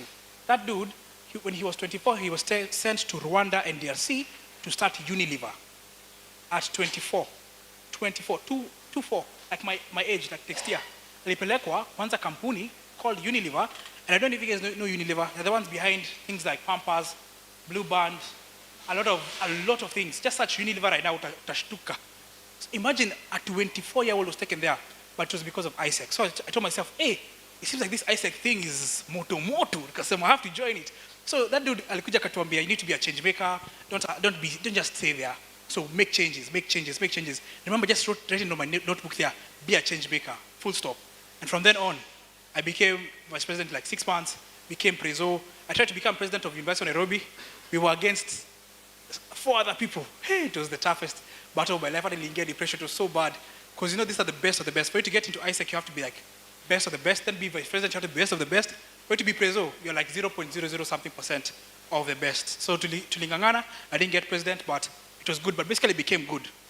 So the first thing, you have to be good, because all these people who got those good jobs were the best. They were not average. They were exceptionally good at what they did. Yeah. And the second thing is that you must be easy to trust, right? You must be the kind of person who nikikutaja jina hauta mess up. Unaona? So I've been in situations whereby, because now at times now I've been looking to hire, and somebody has been recommended to me. Mtu anakuja interview, namuuliza, what are you going to do for me? Ako like, I don't know. See, when you're unatafuta mtu, hebu niambie kile nitakufanyia. And I'm like, boss, like you don't even know what you're going to do. Like unapata mtu anaenda interview. I remember I actually made this video on TikTok, watu wakajam sana. Someone came to the interview because where do you want to be in 5 years? So kuniambia, I want to have a big house and a big car. And I was like, okay, that's what I was asking, because this person basically didn't prepare to go for an interview. Hajui interview etiquette. And I thought that was oral skills in high school, yeah? But still, hakuwa najua hizo vitu. So napata mtu amepata opportunity, a job that can give them good money, wakifika hapo wana blunder, yeah? Because they can't communicate. And I saw in your sessions kuna place ya communication, right? So these skills, which you have been taught here, they're actually quite good. So boom, skizeni. So you have to be easy to trust, and somebody must be able to mention you in places which are not in. So for you to get a good job, be the kind of person who people can recommend because you're really good at what you do. Okay, I want to go faster because I have like 5 minutes. So this was the TED Talk. This was one of the best TED Talks I've ever had in my life. Yeah. So now the quick question is, what do you get known for? Yeah. Ni nini watu wanakujua about? I remember when I was in uni, I didn't have that much, but one thing I liked is public speaking. So what I did in uni is that I went to debate competitions. And in those debate competitions, again, okay, I wasn't the best. Competition, acha kuambia guys, the people who are so good at some things, unaingianga hapo unafikiria you're good. Kwanza in high school, I remember we did a competition, and I was like number 3 in the whole of Africa. But you see, that's because it was a competition just for like private schools, international schools. Hey, acha tuingie hivi. Tunaenda hapo J-Quad wanakuja watu pa. Left right KU. Ilikuwa moto, watu wakwea wanakuja watumaliza. So I started realizing that I'm not that good. I used to think I was good, but kuna levels. So because we did one with like internationals. Nigerians came and blasted us. Togo wakakuja wakatumaliza. South Africa tukarealize, kumbe Kenya tuko chini. Like once you start competing at the high level, you start realizing, kumbe I'm not that good at what I do. Anyway, so first question is, what are you known for, right? So I don't know what you guys do in uni, because I've realized some of you, I'm taking kuongea sana, but what do you guys do in uni? Are you in any clubs? Are you in any social societies? Is there anybody in your club who can recommend you for something, right? What I'll tell you is that if you want to be good at anything, or if you want to be the best, try to look for leadership, right? So try to be a leader in whatever you do. And I can tell this dude is a leader. Like, hata tukupea 500, sir. Like I can tell he's a leader because of the way he carries himself. The fact is he's able to ask questions or even answer questions. Also, that guy didn't notice, and that guy even brought me water without me having to ask, right? So skills like that, I know they sound small and ridiculous, but literally that is the identifier, yeah? The fact that you can move, the fact that you can do things. Remember when I was in uni, I used to help the University of Nairobi admin all the time. And I didn't think it's going to help. But when I started my business, guess who, for the first like 7 months, was sustaining me, University of Nairobi? They're the ones who used to market for me my programs, and the ones who used to give me customers. They allowed me to put posters in the school. They used to bring me to events, niongeshea watu napata customers. Guys, just because I used to go to the UN, nakumbuka hadi nikiwanunulia chocolate for their birthday. Like, I used to do the most just by talking to them. And those guys helped me so much to a point that my business now is stable, that I don't say I don't require them because, hey, that's good cash. But now I don't have to require the University of Nairobi to Nini. Small things like those literally are going to make you to be different. So what I'll say is that, first of all, don't be a change maker. A good number of people are normal. Yeah? And that's why they get normal jobs, so they get normal pay, that's why they got normal everything. Normal. Like, that's why I said at the beginning, I hope this does not make anybody feel uncomfortable, but I don't like being normal. I don't like being the same as everybody else. I like the fact that when I go to a place, yeah, okay, me, I like going to the club. When I go to the club, everybody else just know a cider because I afford kitu yote. Me, I can buy a boutique. You get, like, I like it. I like the fact that tukitaka kwenda home, wengine lazima watumie matatu. Me, I'm like, oh, I'm taking an Uber. Like, unajua naishi na wazazi so wanafaa kuenda home by 11. Me, I'm like, oh, I can stay here the whole night. Like, I know it sounds small, but I like being like that because people assume that at your age you're supposed to be a certain way. I like meeting people who are shocked by my age because, okay, I turned 23 the other day, so look at 22. So my whole life I just be like, oh, I'm 22. And they're like, okay, what are you doing here? I'm like, well, I'm not supposed to be here because they're not used to 22-year-olds being in those rooms. Unaona? So I like being that kind of person. And if you want to be that kind of person, you need to be the kind of person who is unique and who is different. And I'm going to look into that in a few, but what I'll say is you need to ask yourself what you're good at, right? So, okay, I know you're supposed to be done. I think we can stop there. But now what you're stopping is, I don't know if the person who is next to you knows you. Sasa, like, is there anybody who is sitting next to a stranger, like hamjui kabisa? Anybody? Simna Joanna, some of you. So what I want you guys to do in the next like 5 minutes is I want you to give that person, okay, sikila mtu akona notebook. I want that person to write down things about you that they know about you. Okay, so it's a simple exercise, but write down what the next person, without showing them, what is the next person good at? Listen guys, before Mwanze, write down what the person next to you is good at, what the person is bad at, and what you think they can do exceptionally well. So for the next 5 minutes, don't discuss. Try discuss after like 3 minutes. So just write down the person next to you, what you know about them.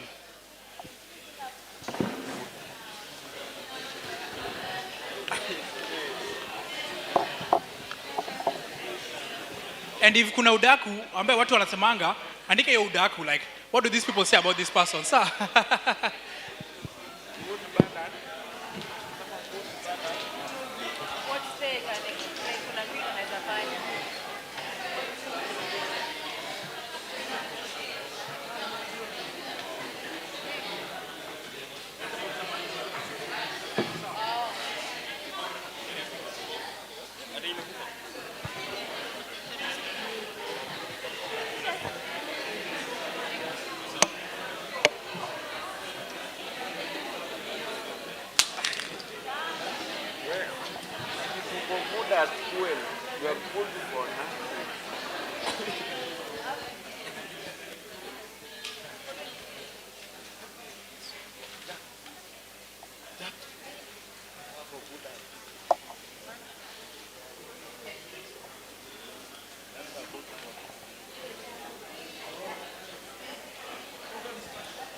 Unaniandika alafu unaficha. Si ni mimi naona.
Sawa, weka hapo.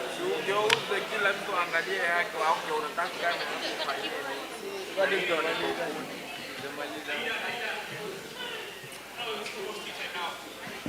Are you guys done? So now I would like you to show your partner what you think about them. Sasa. So for the next 3 minutes, remember again we have tea time. Kweli mkona njaa tena. Si mshashiba. Hey, mtafura. Okay. Abu, sasa show your partner what you know about them. Sasa, just discuss together. And don't judge. Usianze kusema wewe unijui.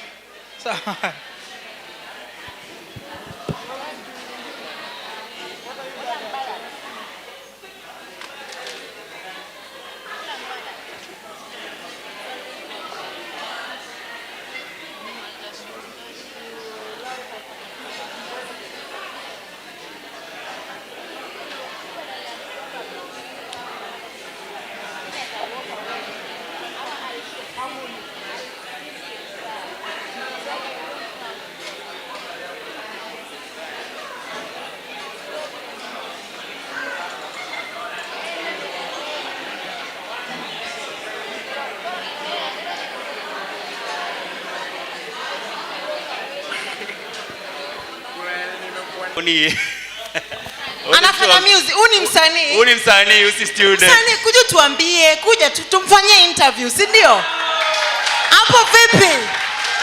Tusikie safari imekuaje, alijuaje anaweza dance, amekuwa kidance for how long, si ndio? Jina la usanii ni gani? Tukuite nani? Okay, jina ya ID ni Victor Okelo.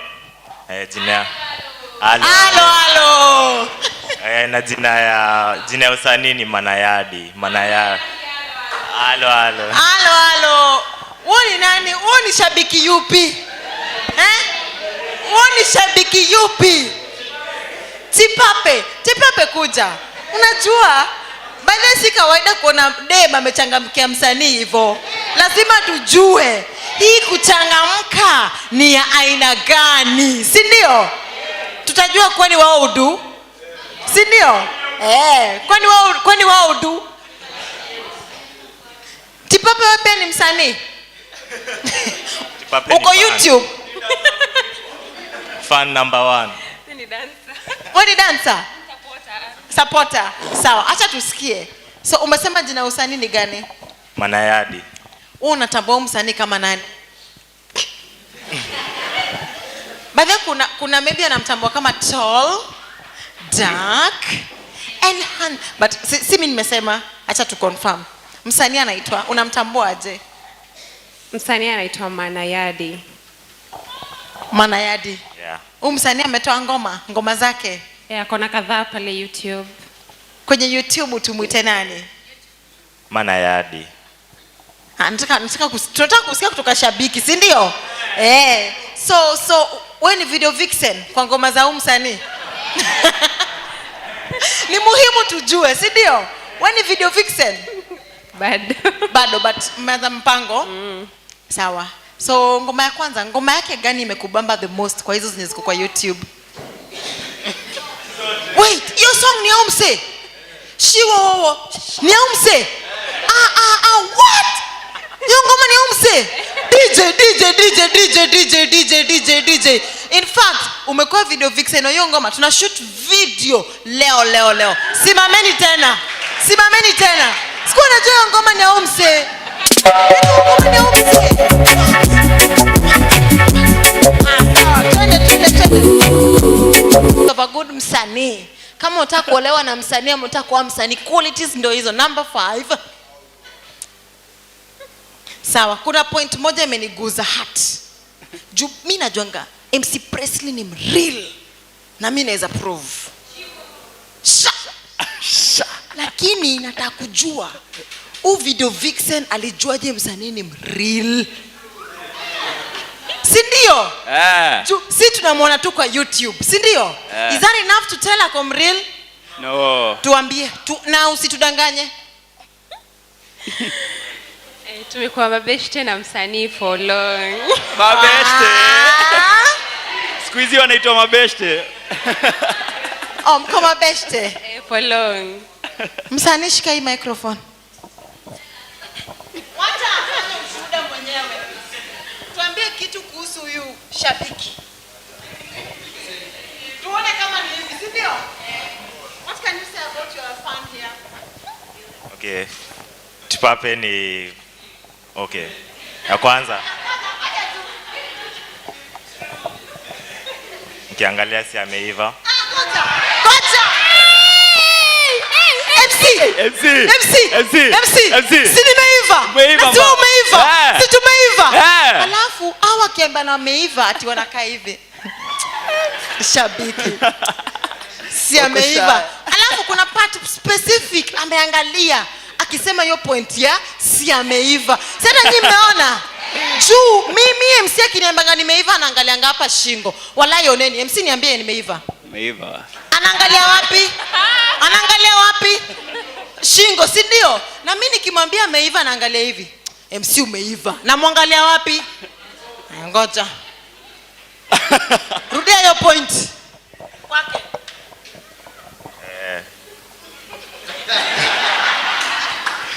Haya. Mkiangalia mpoa ameiva sasa, ameiva. Ati anajifanya lakini we can still see. You know? Ati kuja. Ati si hata nyinyi mkiangalia mpoa ameiva.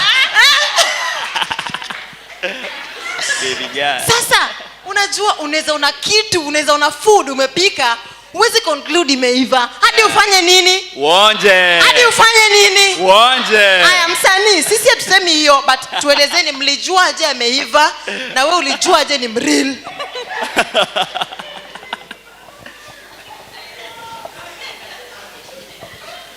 Okay.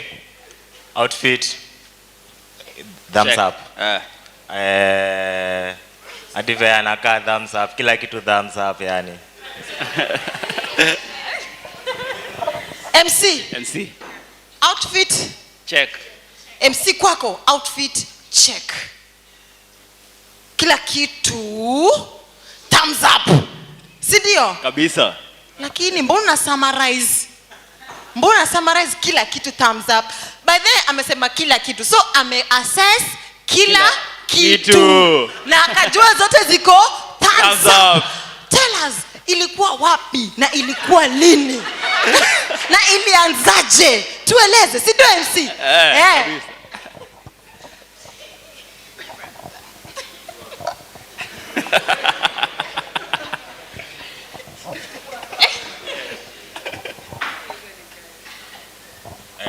Okay.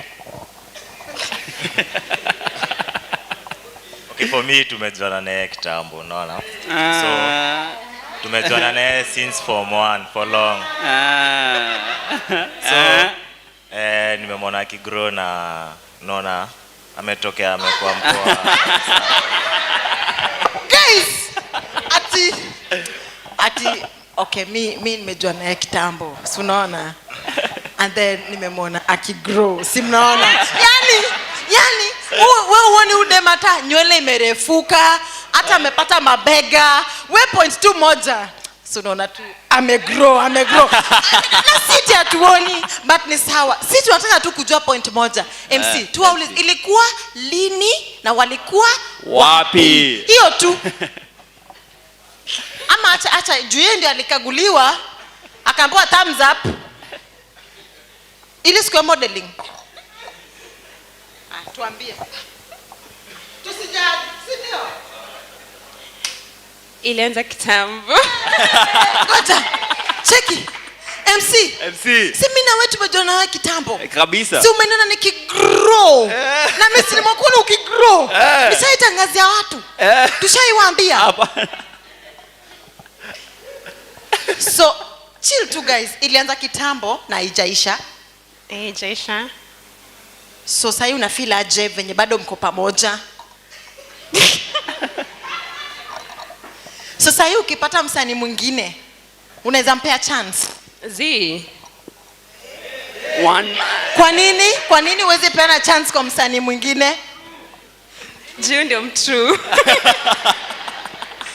So kuna point MC. Siko nashika kuna point hapa. Huyu ndio true. Kumaanisha wengine sio wa true. Ni kina nani hawa na walikufanyia nini? Na ilikuwa wapi na lini? Si ndio? Tuambie.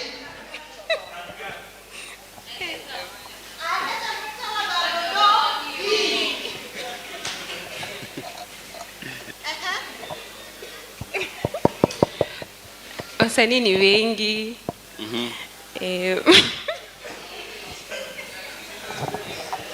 Mimi kitu napenda MC. Kitu napenda na hii familia ni venye wame balance. Height, thumbs up.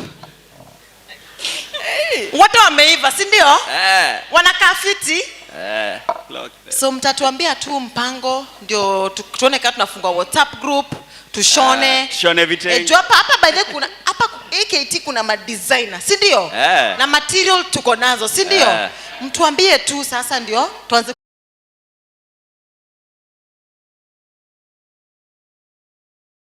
But they both clarify. Unajua labda mtu anadhani msanii lazima kuwe mwenye anaimba peke yake. Sio like wasanii wanaimba. We talk about visual artists.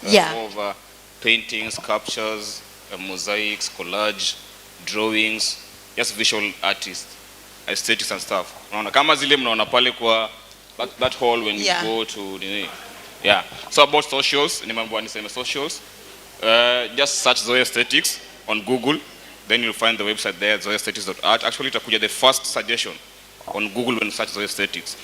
And pia, ukipata na this guy, you can scan the QR code on the back. And pia nitapeana, I think, ni venye niko na medium t-shirts, though si kujua size zenyu, but miss, unaweza usitangae, mimi unaona size yangu.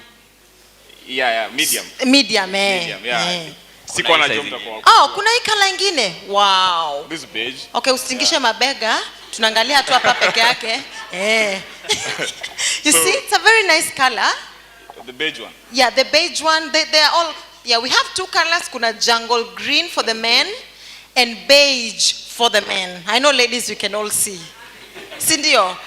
Kuna hiyo kitu ilikuanga kwa bio sije heterotrophic color blind. Ilikuanga inamaanisha baadhi ya mkufanya bio. Sitaki kuwa personal.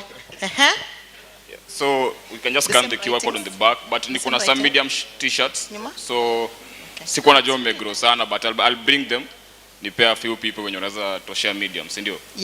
Na maybe a brochure too, but thank you guys na hopefully tutaenda wote pamoja, si ndio? Mpigie makofi. Makofi. Thanks Morgan. So guys, nataka mwingie online haraka search menti.com.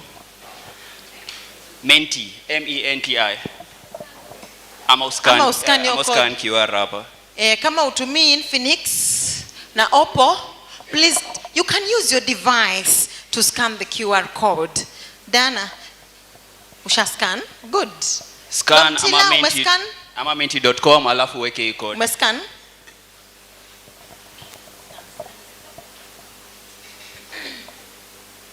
Na mwenye simu yake haiwezi fika pale anipeni muende. Azum. Tuone hizo answers. How has come been so far? To scan, umescan? Scan QR ama search and then utaweka hiyo code iko hapo. Hizo answers zikam. Etimua. Baya. Foodful. To scan. Tuna scan na Google. Huyu watu us. Google usiscan na kamera ya simu.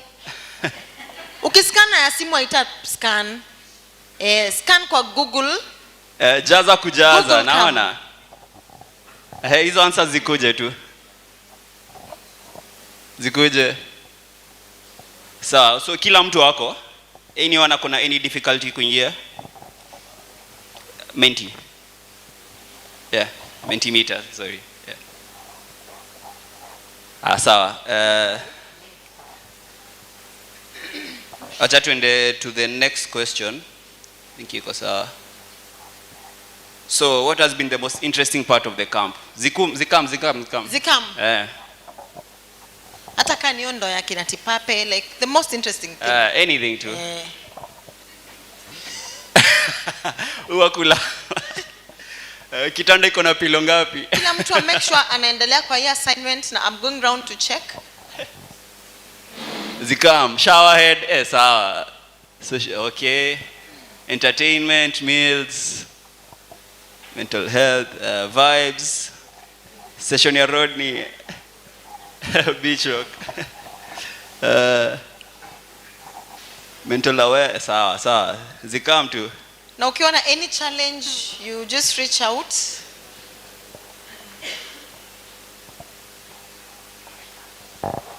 Kuna entertainment hata pale. Grasha. Kuna entertainment, swimming pool. Session ya Morgan. Kuna swimming. Okay, mshai swim tangu mkuje? Bado? Omliswim kiasi tu? Sawa. Acha tuende to the next question. So, what did you want to see yenye bado hujaona? Yeah, what did you want to see that you haven't till now? Ama ni una look forward to pia yenye bado haija happen?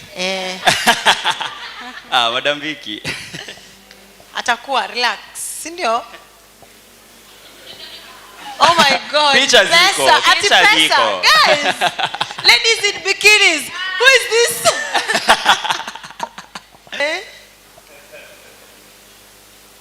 Wazungu. Models. Oh no. Amjona wazungu. Cameraman anipige picha. Cameraman atakupiga. Make sure umeenda karibu na Georgia. Utapigwa. Aida ako busy sahi, but okay. Tutampata, si ndio? Yeah, she's out there looking for a brighter future for all of us. Ako huko ameenda majuu. Ndio ya mwisho. Sawa? What emotion do you currently feel? What emotion do you currently feel? One time siku zote. Tunasikia fiti. One time. Exhausted. Suicidal. Wewe ngoja. Wewe wa suicidal unione. Gratitude nasikia nini? Urao. Nimejaa ngori. Confused, happy, excited. Wow. Okay. Unasikia poa. Sad because you're angry. No, we are so sorry. Tired. Zikam. Kuna mtu anaangusha hapo kicheko. Hii ni unakaa tipape na mtu wake. But ni sawa. Bored. Oh no, we are sorry, sleepy, overwhelmed. Please just take some water. Si ndio? So thank you guys. Now let's proceed with the session. Yeah. So help me welcome back our speaker. Tufanye gear 2.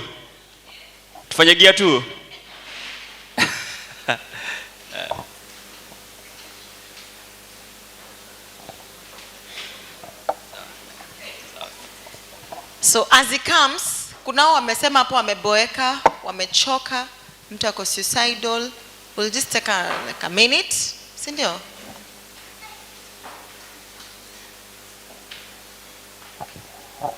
So this is for you. We are showing love, si ndio? Tuache simu sasa to chill kiasi for a minute. Yeah. Sasa tutafunga macho. We close our eyes pole pole, just relax. It's for anyone when you feel exhausted and tired and suicidal. Nataka nikuimbie song pole pole. Mimi na MC but sauti yangu ndio utasikia. MC anaimba kimoyo moyo. So we close our eyes. Relax too. There's a hope that's waiting for you in the dark. You should know you're beautiful just the way you are. You don't have to change a thing, the world know its worth. With your scars, you're beautiful. Your scars, you're beautiful.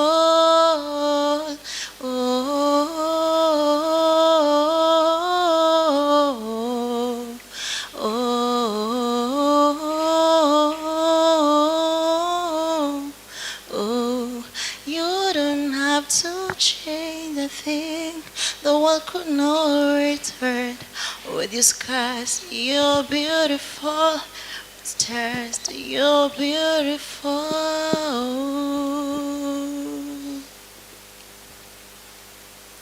She just wants to be beautiful. She goes unnoticed. She knows no limits. She craves beauty. Is pain. There's a beauty in everything. Was a little bit of hunger. You can go a little while stronger. You hope you stay. You don't see how perfect you are. You don't understand that you are. Ooh,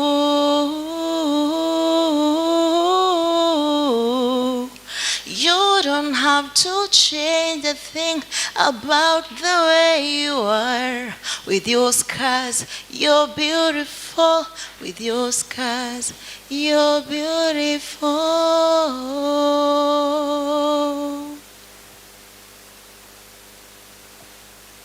It shall be well. Thank you. Can come back. Ulushala. Yeah. Okay. Yeah. So welcome back our facilitator. Are we ready now? Yeah, just hold on to that. With your scars, whatever you're feeling, you're beautiful, you should be here, and this is the right place for you. Are we together? Whatever it is, we can deal with it after hapa. Sawa? Tutakuja tuone counselor.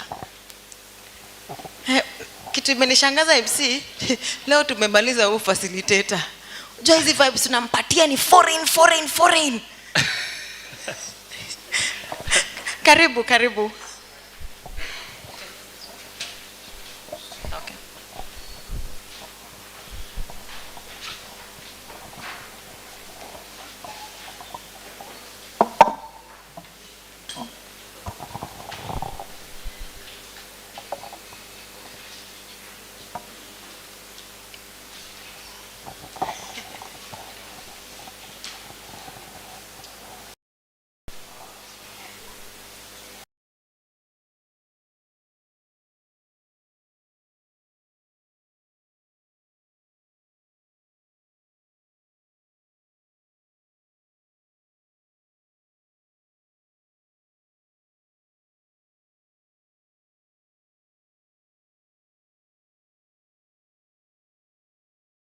Maybe let me just go through what we've looked at last time. So we talked about several things. So first of all, I laid the premise about how AI can help you guys, or at least help a company. What am I saying? Like AI can do more for you than ever. Like one human being can have the output of 100 human beings just because of artificial intelligence. And then I told you about how you need to stop thinking about, oh, nangoja job, because you're going to live an ordinary life that way. And I know some people are okay with ordinary lives, which is also okay. So then now we started looking at the conditions of living in Kenya, or at least in the world. And some of you guys were able to see, by the way, the salary 30K is wizani. Yeah, maybe you need like 60 or 70, because you know when you are young, you don't really think about it.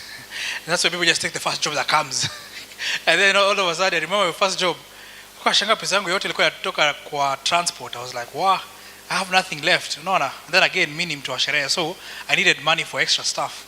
And then now we started getting into, okay, how can you basi ensure that you make more money at a young age without you having to wait? Because most people normally wait. I remember my dad has just retired, early retired last year, October. And my dad worked for a company called Kenya Pipeline Company. I'm sure you guys know it. And he's been working there for 30-something years, or since he was like 25.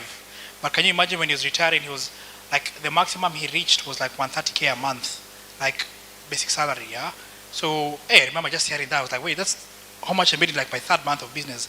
I couldn't believe that my dad was able to take us to school, like 3 kids, alinunua gari, ataka it was late in life, akana nyumba, with 130K salary. I was just like, wow, okay, that's quite interesting. But it's because my dad also invest akiwa mdogo. Like I remember apparently when I was young, when I was born, he was like, okay, he knows that I have to go to university. So he told me that he used to put 30K a month before he even needed school fees, so that at least wakati ya university itakuwa imeaccumulate because of interest and compounding. But basically, I remember just thinking to myself, wait, if you've worked for a company that, Kenya Pipeline doesn't make any losses. it makes like profits in the millions, hundreds of millions. So I remember just thinking, wait, nobody will call a clip 130. But it's because he never went to school, he never went to uni. He just did tertiary education to become a electrician. And I think that's why he used to be paid. So, okay, 130 again, ni mingi kwa ingine, unaona.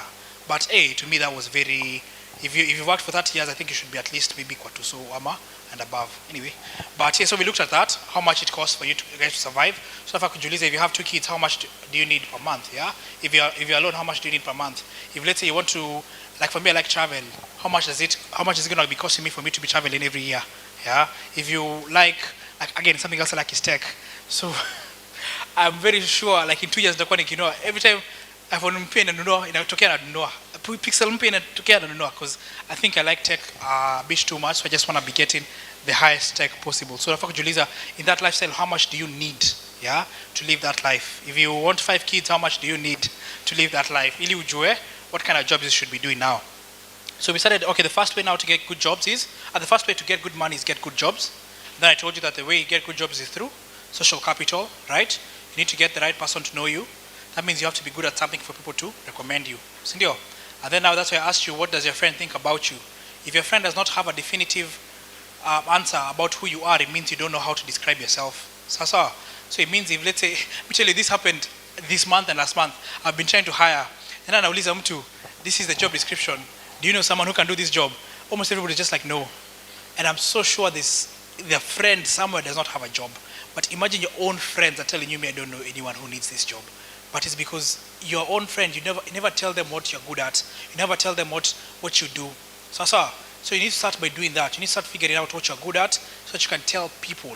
So that if, let's say, someone needs a graphic designer, they're like, oh, wait, I know someone who can do that for you. Oh, wait, you need a marketer. I know someone who can do that for you. So. And then when someone recommends your name or says your name somewhere, you need to show up. Don't go there ublanda, because inaribingi hadi picha kwa hiyo mtu. So if someone gives you a gig, show up on time, do good work. If you do good work, you'll always be okay. So tukua tumetoka wapi, your friend was describing you. I hope you kind of understand, like, what do people see? Like, wakikongeleshea. What they've written there is what they've seen, because kuna watu wametata kwamba they don't meet every day. But you see, you don't need to meet someone every day for you to know them. You can just meet once a year, like ujue, this is the character of this person. So think about it, utakuwa sawa. So let's now, if you want to be recommended for things, you need to make it easy for people to recommend you. So case in point, for me to be brought here, the guy who was asked about this was a guy called Innocent Magode. So Innocent, he runs 13F and a lot of different things, and I think he's friends with the Kenyatta Trust. So aliulizwa, okay, who do you think can do this? I think some of you guys were at Hack House like 2 weeks ago, 3 weeks ago, sindio? So Innocent aliulizwa, okay, who do you think can run this program? The first person that was mentioned was Nyandia Gashango. So Nyandia also does AI. We work in the same office, eh? So, but you see now Nyandia doesn't deal with from Foliva. So vile alisikia, oh wait, oni watoko uni. Akasema, I think I know the right person. And akatumia Madam Beth, my website, and immediately she saw it, she was just like, yes. Unaona? So the first step, that if you want people to recommend you easily, you need to make it easy for people to recommend you. Okay? So the first thing that you need to do is maybe have like a one-liner or something that people can say. If they mention your name, that's the first thing that comes to their mind. Unaona? Ukisikia jina ya Ronaldo, you know it's football, yeah? If you hear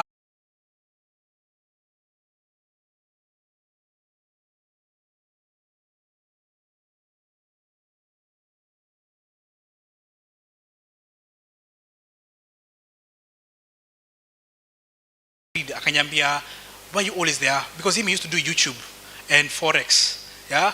Sasa the other day akanyambia kwamba alipoteza job yake, and now he's looking for a job and he wants me to connect him. But you see, the guy never used to build himself when he was in uni. Alikuwa na car. So what I'm trying to say about the CV is that you need to start building your CV now. Stop waiting until you finished university. I know somebody else who is actually close to me. It's been 4 years since she got a job. Like, bado hana job. Ilibidi nimpe volunteer in my uni because she has no experience. Because mimi mwenyewe, I have to teach her stuff. Ama ni kutype na type na nini moja because she's left-handed. I was like, come on, use your hands. But she's never learned how to type. Her whole university, alikuwa anatumia simu kufanya assignment, kutext watu. You get like hajawai alikuwa na laptop but she never used it. I don't understand why people are okay with not using the resources that they've gotten. So create a CV right now. Have at least a CV that you can share to people. That CV, I hope, do you guys know how to write a CV? Nani ajui? Anybody who doesn't know how to write a CV? Niwaambie chap chap. Okay, si mnajua? Okay, I will assume you know. But trust you me, watu wengi wajuangi. Nimekuwa on the panel of getting people jobs now. Nakanga mbaya sana. So get a CV, share it with your friends, okay? So literally, that's called networking. And naambia mtu, hey, I am a marketer. Hey, I am an aspiring marketer.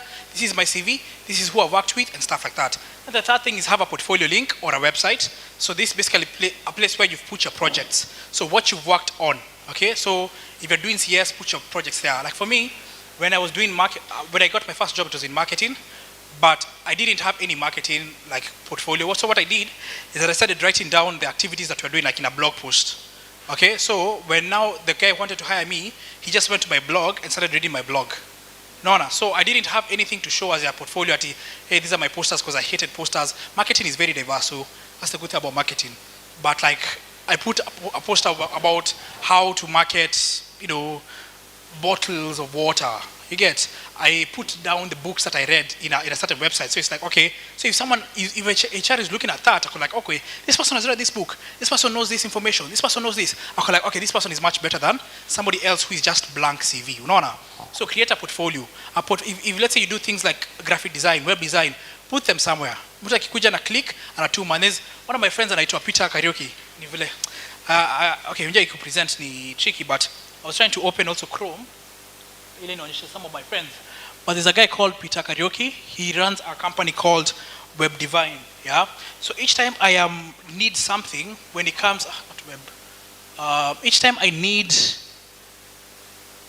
each somebody comes to me like mine, I need a website. All I do is that I just send them this website, right? After kuna wakati alinitumia tu like his whole portfolio. Akanyambia I've worked with this person, and I've gotten him deals over 300,000 just because I have his portfolio.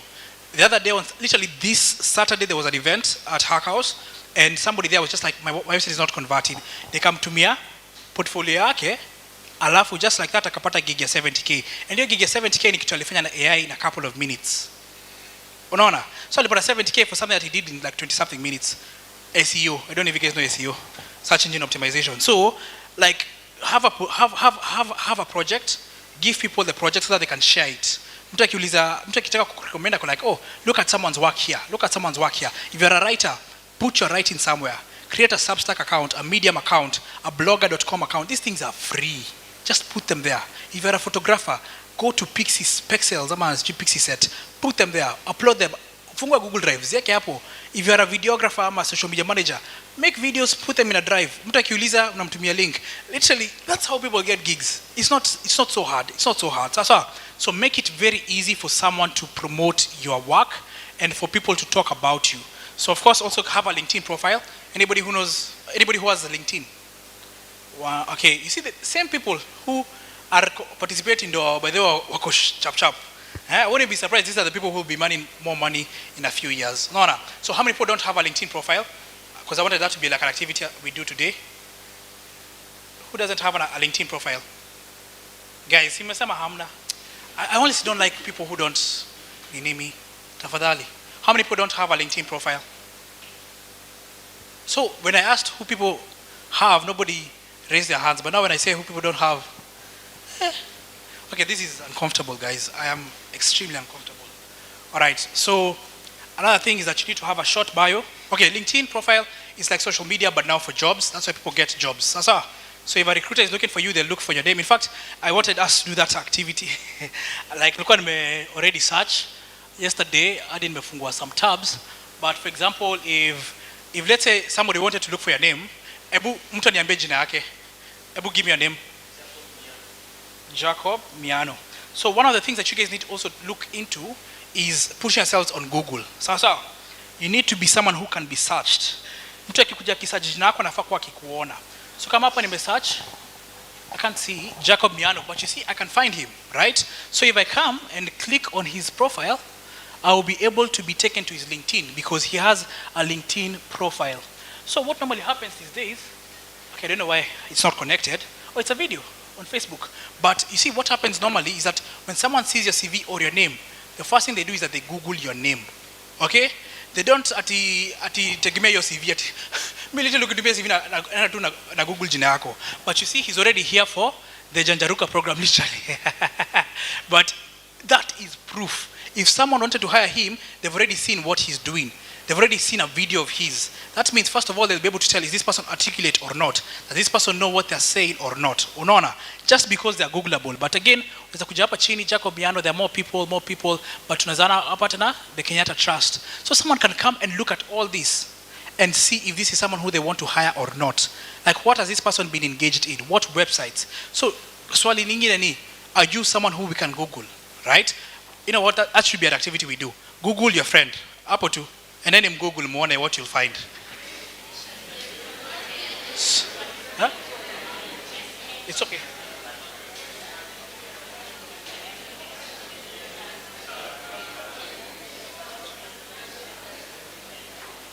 So Google your friends, and then we see what you'll find.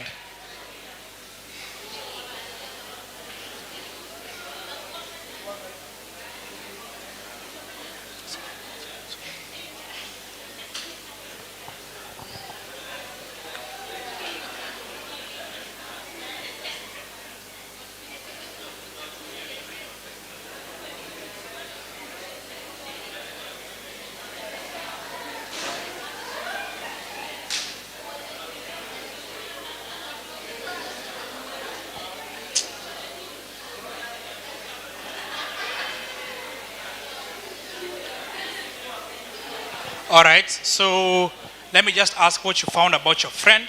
So maybe you could tell us, what did you find about her? About her? Did you find her? No.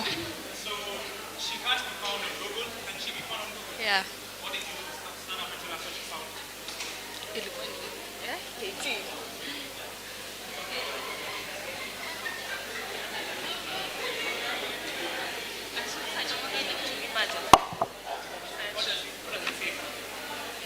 Wait, a minute. Get time.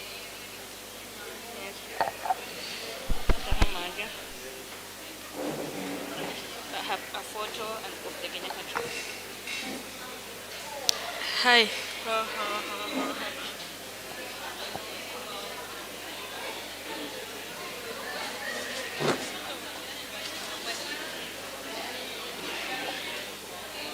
It's a photo. It's a photo that have, it's a Kenyatta Trust photo. A Kenyatta Trust photo. Yeah. So if someone wanted to give her a job or an opportunity, they will be able to see that that she's part of Kenyatta Trust. So now, swali ni, is the Kenyatta Trust trusted? Eh? Like, if someone was to see Kenyatta Trust somewhere on your CV, will they give you a job immediately or not? So what did you find out about him? No, he's not.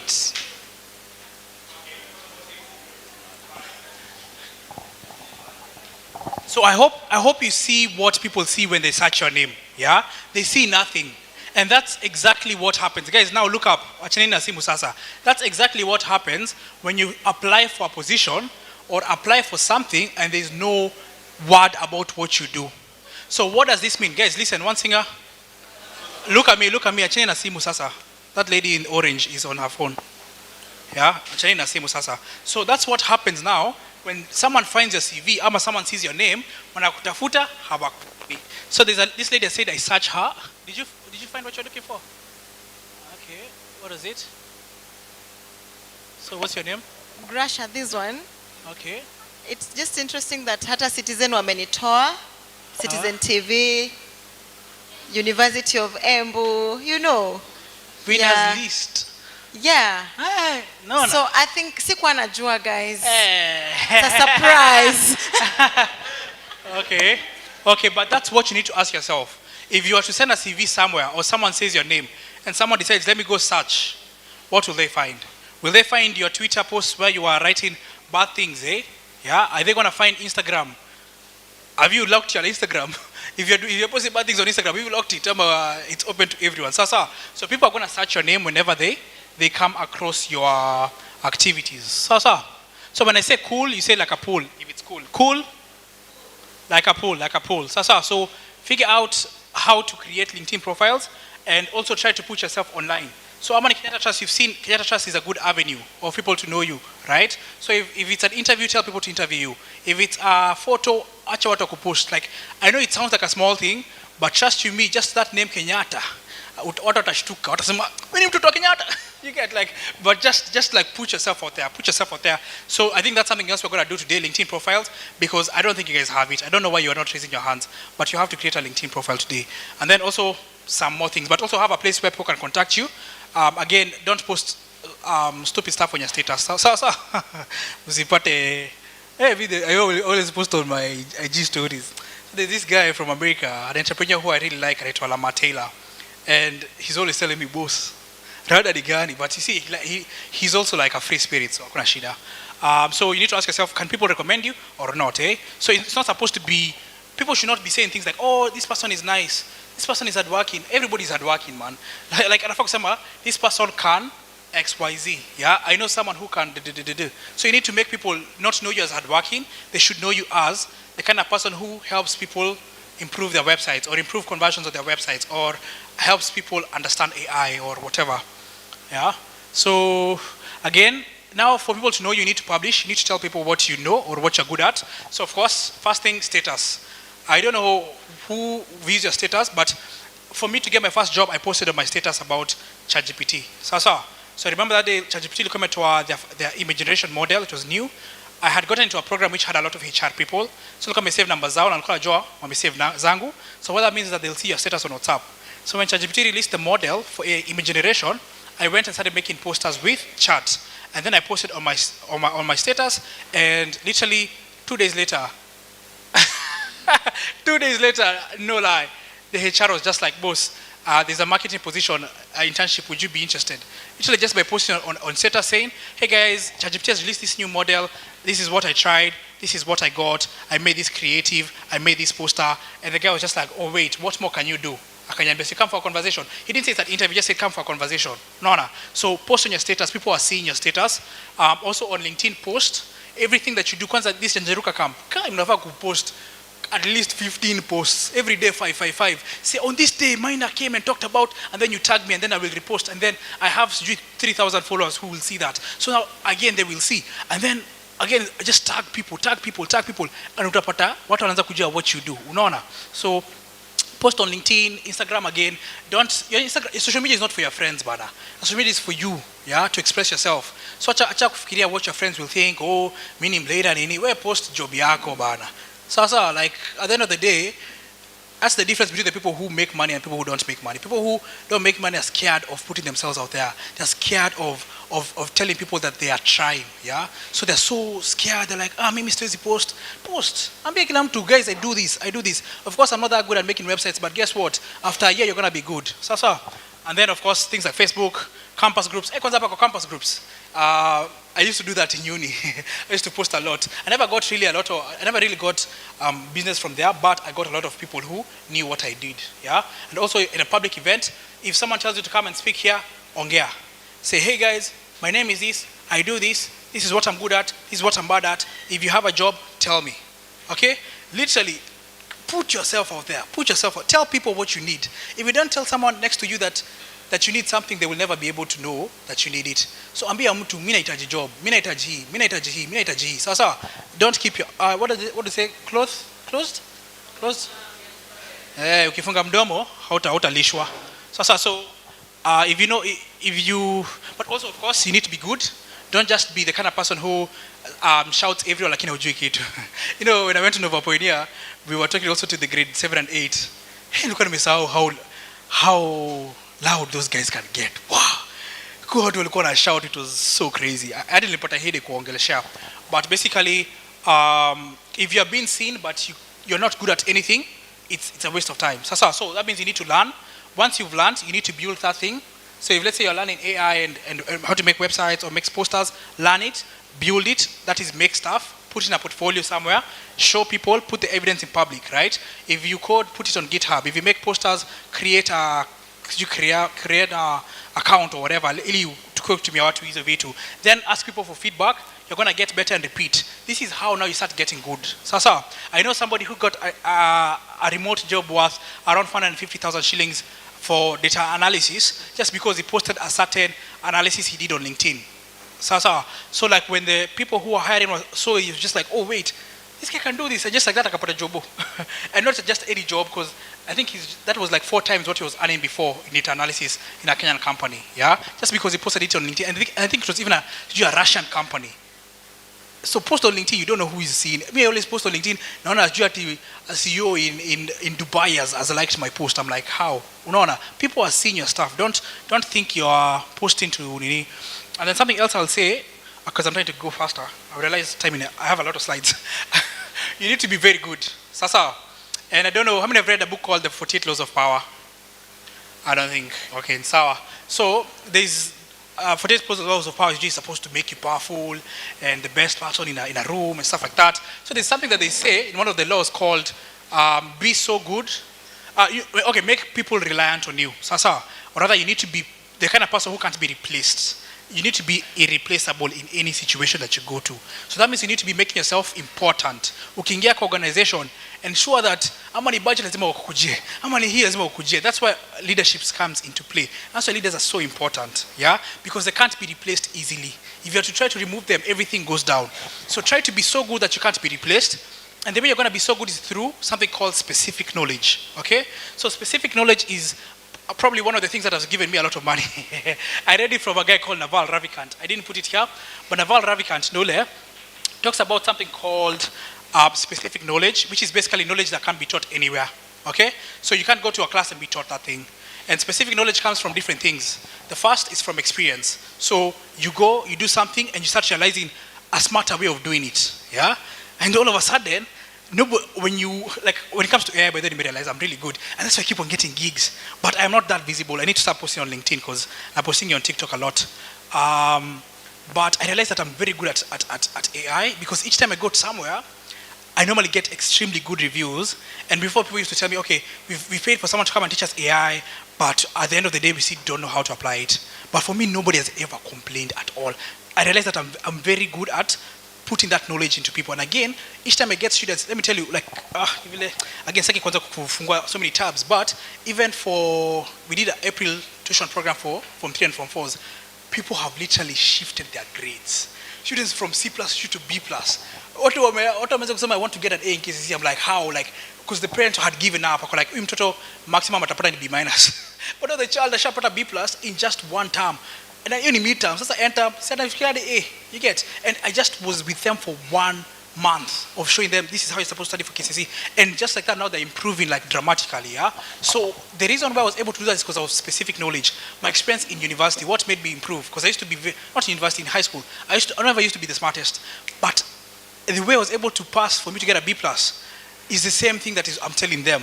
How to read for marking scheme, read this, and now they're also improving. But that's because I had a certain experience. So one of the ways that you build specific knowledge is through experience. Something happened to you.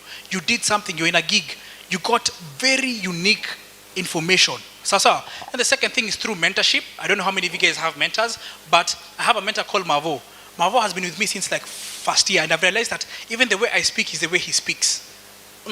So like you need to look for mentors. Mentors will give you a shortcut because again, remember specific knowledge comes through experience and they already have that experience. So look for mentors who will guide you. Mentors are going to give you specific knowledge. Then the third thing is through reading of books. There was a time in 2022, I read 50 books the whole year. 50. And there are 52 weeks in a year. That means they're just 2 weeks. That is, you to say me Christmas. Ndio siku soma. But I read 50 books in 2022. And now, the reason why I'm able to run my business peke yangu is because I know a lot about marketing, I know about ops, I know about business, I know business growth, I know about this because there was a time I used to read. That's all I used to do. Naamka asubuhi nasoma kitabu. And let me tell you something. That's why I don't know if there was, like the adults watanikasirikia, but please, how do I say this? Don't focus on your academics that much. I don't think it will matter that much unless you're doing for courses like biochem or medicine. What you need to start reading is about how people succeed in life. Okay, you need to start reading about how do people do certain things well. Hiyo kitu ya kusoma curriculum, I promise you, you'll be like 60, the 300,000 people who are graduating. But if you are to read good books, you are going to be above them. In fact, there's this guy called Napoleon. I don't know if you know Napoleon. Napoleon is a guy, France general, commander, and he was asked about school. Because at that time, from the longest. Nakasema, if I was to give my children any school, I will just make them read books and biographies and autobiographies of great men and women. Simple. Start reading things like biographies. Start reading things like memoirs. So that you can understand Wangari Maathai, what happened to Wangari Maathai for her to get her success. Nini msomezi wa vitabu zake. Nelson Mandela, ile book inaitwa Long Walk to Freedom. Those books are going to give you more information as compared to reading KLB. I don't know what books you guys read in your nini. Like that's going to give you more information. I remember there's a book called The Road Less Stupid that I read about making decisions. It's just like such a simple book. Even whenever I tell people the title, they're like, what do you mean The Road Less Stupid? But that book has literally made me over 4 million shillings since I read it. Because the whole idea of the book is how do you think better? How do you think clearly? How do you think when you have a problem? How do you lay out your options? It talks about something called a think time. Like that book is so good. And it's only like 100 pages. It's literally such a short, okay, not 100, but it's such a short book. And it's so impactful. So what I'll say is read. You need to be very curious. There's a guy called Elon Musk. Who knows Elon Musk? What does Elon Musk do? CEO of Tesla.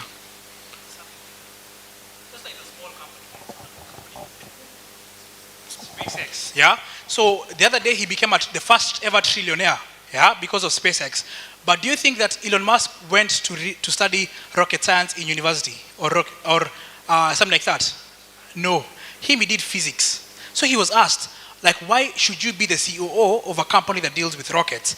Akasema, boss, I read so many books about about rockets that no one can beat me when it comes to mambo na rockets. You get, that dude immerses himself in that knowledge. I've read his, okay, Njaribu, it's so long. I tried to read his biography nikashindwa. But that dude used to read books kama wazimu. Literally, Bill Gates has a week kama a month where he just goes to read kusoma tu. And there's a podcast that I like about from one of my mentors, and it was Unprepared to Entrepreneur. I think you guys should go read it, eh? So Unprepared, this one. So you need to go listen to this podcast, eh? So one thing that I was trying to listen to when I was hearing these speakers is what made them successful, right? So let me tell you just a couple of people. Okay, just zote, but let's start with this guy. This guy anaitwa, okay, sijui jina yake, William Omoro. He runs something called Teen Studio. Literally after every 5 minutes in conversation, he talks about a book. He talks about, oh, there's this book I read. Oh, there's this book I read. Oh, there's this book I read. There's this book, there's this book, there's this book. And that's how Tint Kenya makes over 5 million shillings in revenue a month. Yeah? Okay, so let's go books. But this other guy also talks about books, and he's also very young, and he makes good money. He runs a UGC company. And then, okay, sikusikiza zote, but but another person who I really liked their story was this lady. Hapa our employee started the same company as her. Akamchukua nini, but there was one specific person. Even this guy also deals with AI. Eddie, I'm sure you've seen him on TikTok. Even him, he just talks about books. If you go to Financially Incorrect, they just talk about books. There's a book I read. There's a book I read. There's a book I read. Books will take you further than anything else in life. So many vitabu. Achana na kusoma tu chem. If you do chem as a course, if you do physics as a course, some engineering, acha kusoma tu hiyo kitu. Enda usome vitabu. Utashtuka sana. Utashtuka. There are people who have whatever problem that you have, there's a book written about it. If you want to get stronger, if you want to get faster, if you want to get smarter, somebody wrote a book. If you want to make the best converting websites, there's a book for it. You just have to read it. So what I'll say is, if you want to build specific knowledge, read. So specific knowledge is what is going to make you earn more money than the next person. Just because you know things that nobody else can be taught. So those are the three things. I know that's more complicated, but let's go a bit faster. So another thing that can help you is remote jobs. This is something I was told to talk about. So I know one of my friends, anaitwa Juma Evans. Karibu nimpigie.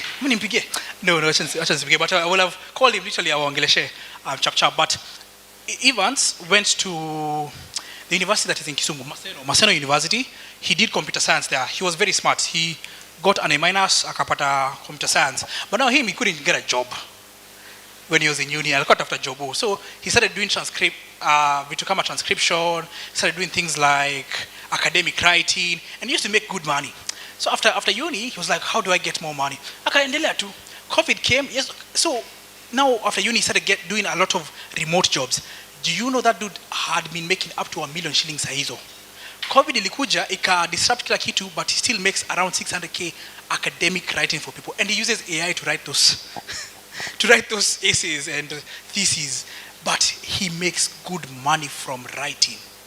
And at all, okay, so again, since he does comp sci, so anafanyanga watu wengine projects, but literally akona clients ambao mlipanga 200K a month, one client, kumfanyia assignments. Yeah? He right now is studying to go to Germany because he's going to Germany in October. Ako like so loaded. Because he doesn't go out. So like, I mean, most of his money to iko kwa nyumba. He all the introverts too. So that means he has a lot of money. So each time we go out, he buys a lot. And he likes food. And he don't know. So tunaenda pahali, ako like, where do you want to go? I'm like, Big Square. Tukienda Big Square, I'm like, oh, let's try to like save money. And the guy is just like, I'll pay for everything. I'll pay for it because the dude makes too much money. And he works from his computer. He doesn't leave the house. Anakanga tu hapo until 2 a.m. Anaandika notes za watu kila kitu alafu anatuma. And he gets such good money from it.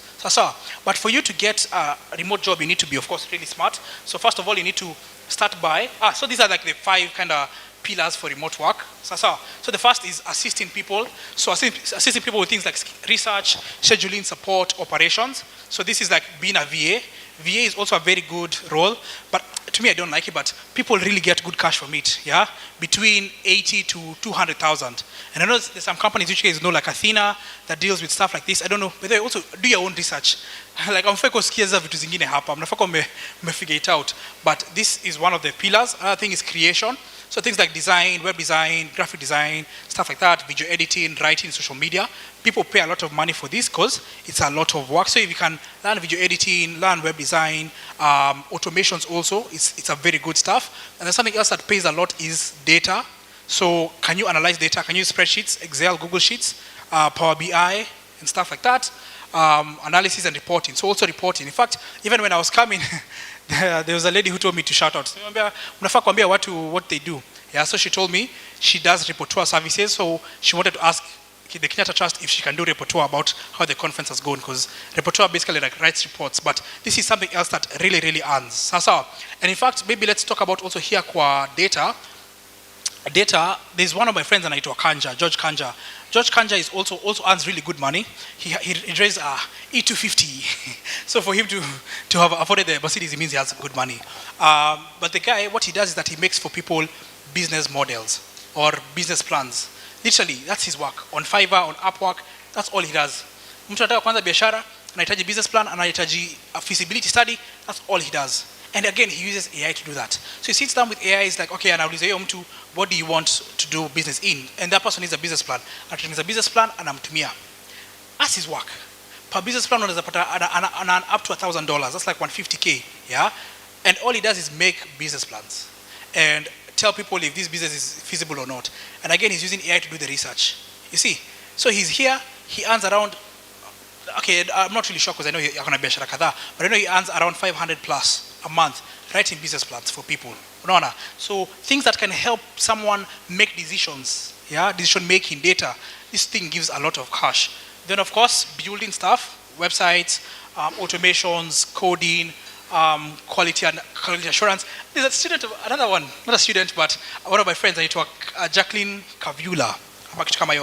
Her work is to software testing. Software testing basically means if you make software, she comes and checks if it works. And this lady usually makes, okay, now the company makes around $1 million per project. Kuangalia if an app works, if buttons work, guys, hey, software testing. And you don't have to code for you to do software testing. And literally there's a whole association which is now being brought up, Software Testers of Kenya. You don't have to code, guys. You just go, mtu ametengeneza software, maybe like Britam imetengeneza, and they need to know, for example, okay, what is the UI working or not? Unaona? Those are things, those are skills that exist that you don't have to go to university to be taught, but someone can just teach you. Like Jacqueline, I know they have an academy of sorts for doing software testing. They can show you. And per gig unaweza pata like 100k to test out a website, to test out a software, to test out an app, and you don't have to code at all. Unaona? So EQA, quality assurance, oh my days, it's moto. So things like cybersec, of course, good money. Then of course, finally, this is one of the things that gives a lot of money, is teaching. You help people with tutoring, training, translation of languages. In fact, even I know someone who is looking for a Spanish speaker. So if you can go learn a language, then you do translation utapata really good cash, even remotely. Sasa, remotely, and you can work also for a lot of international companies here in Kenya. So these are like the main pillars when it comes to remote work. So try to figure out which one you can work on the best. Sasa. So of course, it's not so how are you gonna get these jobs? So the first is pick a role. Don't just say you want anything. I don't like it when someone tells me, get me a job. And I'm like, what does that mean, man? Pick something. Say, I want to do marketing for startups. I want to do fundraising. There's someone who I know who does fundraising. That's her work, to help people raise money for their startups. Eh? Mr. Startup ako wapi? To help people raise money for their startup. That's all she does. Yeah, and she also works remotely. She gets for people, investors. She applies for different rounds and stuff like that for companies. And when they get funding, whether they get funding or not, she's still paid. Rana. And imagine her work is just to find for people. So pick a role, any role. And then after that, you need to start studying how the jobs look like. How does a job post look like? What do they say? I know I'm mourning, but like, what do they keep on saying in the job description? They say they want a certain certification. Why don't you get the certification? They say they want a specific skill, yeah? Or someone who knows how to do X. Why don't you start now learning that skill so that you can be able to get those jobs? Because by the time nataka kumaliza uni, it's supposed to be easy for you to get a job. And I don't know about your universities, but I remember the University of Nairobi used to promote us so much that they used to give us free training for skills. There used to be a skills center in the University of Nairobi. I want to know how to do vibe coding. I want to know how to do this. But I would have for free. You don't have to pay for anything. Yeah. So also in your universities, go and ask the people in your universities if there's a skill center. So if you identify a skill, go ask the careers office or something like that. Hey, is there anybody who does this training? Is there anybody who can teach me data analysis, data annotation, coding, whatever it is, ili uweke kwa CV yako. Sasa, so study the job post so that you can understand what is asked, and then start building proof. Remember some portfolio. Start building the proof. Can you actually do the work or not? Yeah, if you can make graphics, eka graphics kwa folder, ama link, iko rahisi. Then, of course, your signals, the things that actually show someone that you can do it, CV, LinkedIn, profile stuff, and then start doing outreach. Can a job apply? Even if you don't think you qualify. Oh, let me tell you a short story about my friend, eh? I ain't got friends wengi, guys. My friends make money. So there's this guy called Benaya.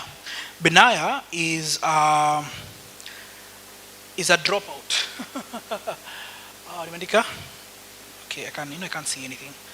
Benaya was an A student from ile shule ya Western inaitwaje ile kubwa watu not Maseno, like there's a Maranda bus. Yeah, so he had an A from Maranda, and this dude he went to Quer to do law. So this dude can't sit down at all. Like hata tuko ofisi ananikasirishanga sana. Like hawezi keti chini, lazima afanye kitu, yeah. So when he was doing law, he hated it so much. Akasema, you know what, let me go to Moringa and learn how to code. Can you imagine the dude got a job that was paying him 500,000 shillings in less than a year? And he was 21, how much G20? And the dude was the COO of the company. Crazy. Do you know it takes people usually 20 years for them to get into management? This dude was able to do it in like a year and a half because of how good he was. Unaona? Because when he got it, so first alijifunza how to code, akaingia place ingine ku volunteer. Again, you have to volunteer, by the way. Like, msifikiri ati your first jobs mtalipwa. So volunteer first, and then started learning the ropes. Apply for a remote role, akapata. Yeah. Then when he got it, he started becoming so good, and then he started like outshining the Americans, because you know Africans are smarter at the end of the day. Yeah. And also he's very, very good. So he was promoted very, very fast. And when the CEO left, now they were left of the choice. Okay, do they look for someone else? But Benaya could do it. So what happened? Benaya was promoted, and he started earning around 5,000 USD per month. That's a Benaya is foolish. What did he do? He decided to quit his job that was paying him 650 to start his own startup, but now he makes good money. So that's the thing about if you're the kind of person who is sharp, utakuwa sawa. So Benaya quit his job. That was like around 2-3 years ago, and he started a company called Paid. Paid is basically like the PayPal of Kenya. So it helps Nani's freelancers get paid. That's what it's called, Paid. And imagine he quit uni. Squeezy, remember he had gone for fundraising in South Africa. Hey, now he stays in Kilimani, and he's still 25 or something like that. He's still quite young, Nona. And he has a team, his whole team, all of them, they all quit uni. University also has to like pressure you for you to finish it, eh? Especially if you're very smart. These guys were just too smart. They can't. But imagine this dude got 500K at 21. Imagine. How old are you guys? How much are you making? Eh? I'm is your pressure. No. So from a remote role, so start applying for jobs. Utashtuka. Apply for jobs that you don't even think, because you see that job that he was doing was AI and automations. At that time AI was new. It was like 2020. So now all his gigs also about AI, and nobody else is better than him at making systems that AI, because he was at the top. Yeah. And then of course learn how to communicate like a pro. I think I saw a session about communications for you guys. So your portfolio is what is going to tell people what you do. So ensure you post your portfolio. I think Shawambia, create social media assets about what you do. Have don't need to do this. But if you do data analysis, create dashboards and stuff, Zeke public, research stuff, maybe like write a research paper about how you found the dissemination of the news about, Finance Bill 2026. Like, what was your take on that? Post it on LinkedIn. Warn it, like, okay, people will be able to see, okay, this person can be a communications strategist. This person can be this person can, if let's say something has happened in PR and you want to do PR, say, okay, this company had a PR crisis, this is how we'll have solved it. People will be like, oh, okay, this guy is smart, no. Eh? Then of course have a website if you can. It's free to host a website. Ask guys, it's literally free. To me, Avasel, to me, Adi, GitHub, like there's so many places where you can just create a website for yourself, weka picha yako, unaweza ambia ChatGPT kutengenezea images ili ukae na suit. Tulifanya hivyo for certain lady, katengeneza picha akiwa na suit alafu tukapost kwa website. Unaona? So, but do that. Yeah. But have things that talk about you without you having to speak. So, and then I don't know what this was. I don't know what I was doing here. So let's now move to side hustles. Like, how do you start a side hustle? So maybe I could ask, what side hustles do you guys know? I could start from here. I feel like nimeongelesha watu wengi. Mohamed unapenda kuongea. Mohamed unapenda kuongea sana. So what side hustles do you know and what can you do?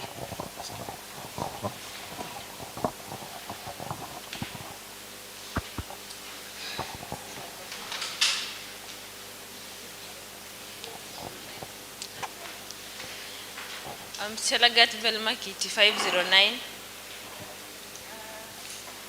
Side hustles in a vary. For me, I can try selling clothes. All right. So give a random person, man.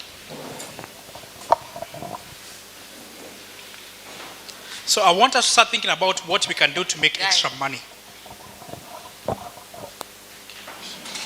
Hello, everyone.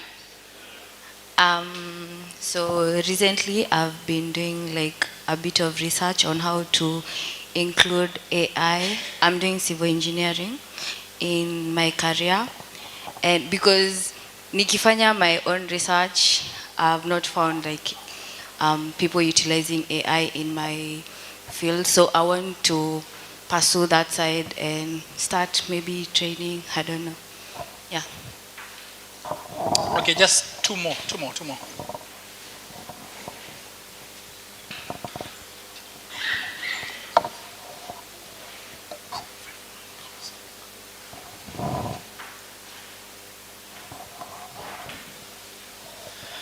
Hi guys, my name is Diana, KT401.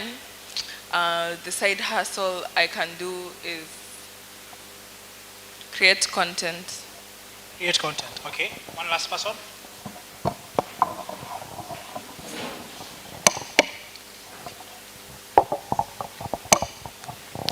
Hi guys, my name is Ali Mohamed, KT354 from Lamu County. Okay, side hustle yenye mimi nafanya side like Hi guys. I think that session was wonderful. Who agrees? We've learned a lot. Maybe shifting perspective, especially your part ya side hustle. From kufikiria side hustle to ni kitu ndogo ndogo, and you see people making millions doing what is considered as a side hustle. So I think we need to appreciate him. Yeah, so I'll teach you gear 3 as I promised. So gear 3 goes like this.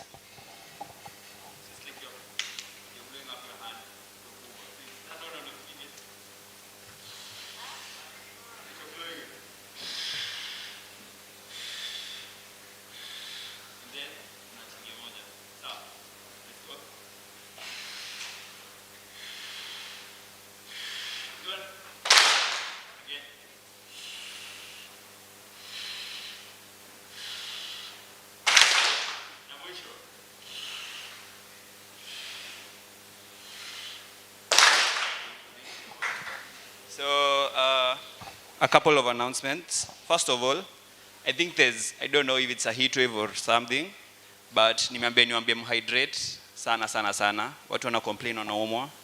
So hydrate as much as you can. Kienda kunywa maji. Yeah. So our session, the next one, inafaisha by 3:30 ndio tuingie activities. Tuko na few activities. And then from 3:45 to 5 tutakuwa swimo. Yeah, and kwa swimo kuko na photo booth ya KT, so make use of it. Wenye mna post ma influencers, watu IG, TikTok, kutakuwa na photo booth, so please make use of it. And then event tukwe settled by 6:45. Sawa? Mkaleo kuna event, so by 6:45 tukwe ready. Dress code nakumbuka elegant. So yeah, I need someone, a short prayer for lunch.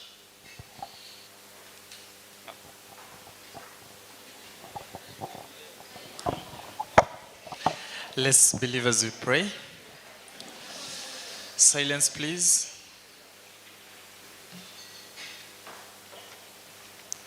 Everlasting Lord, thank you for the meals that are before us. They are blessed and they are sanctified. In Jesus' name I pray.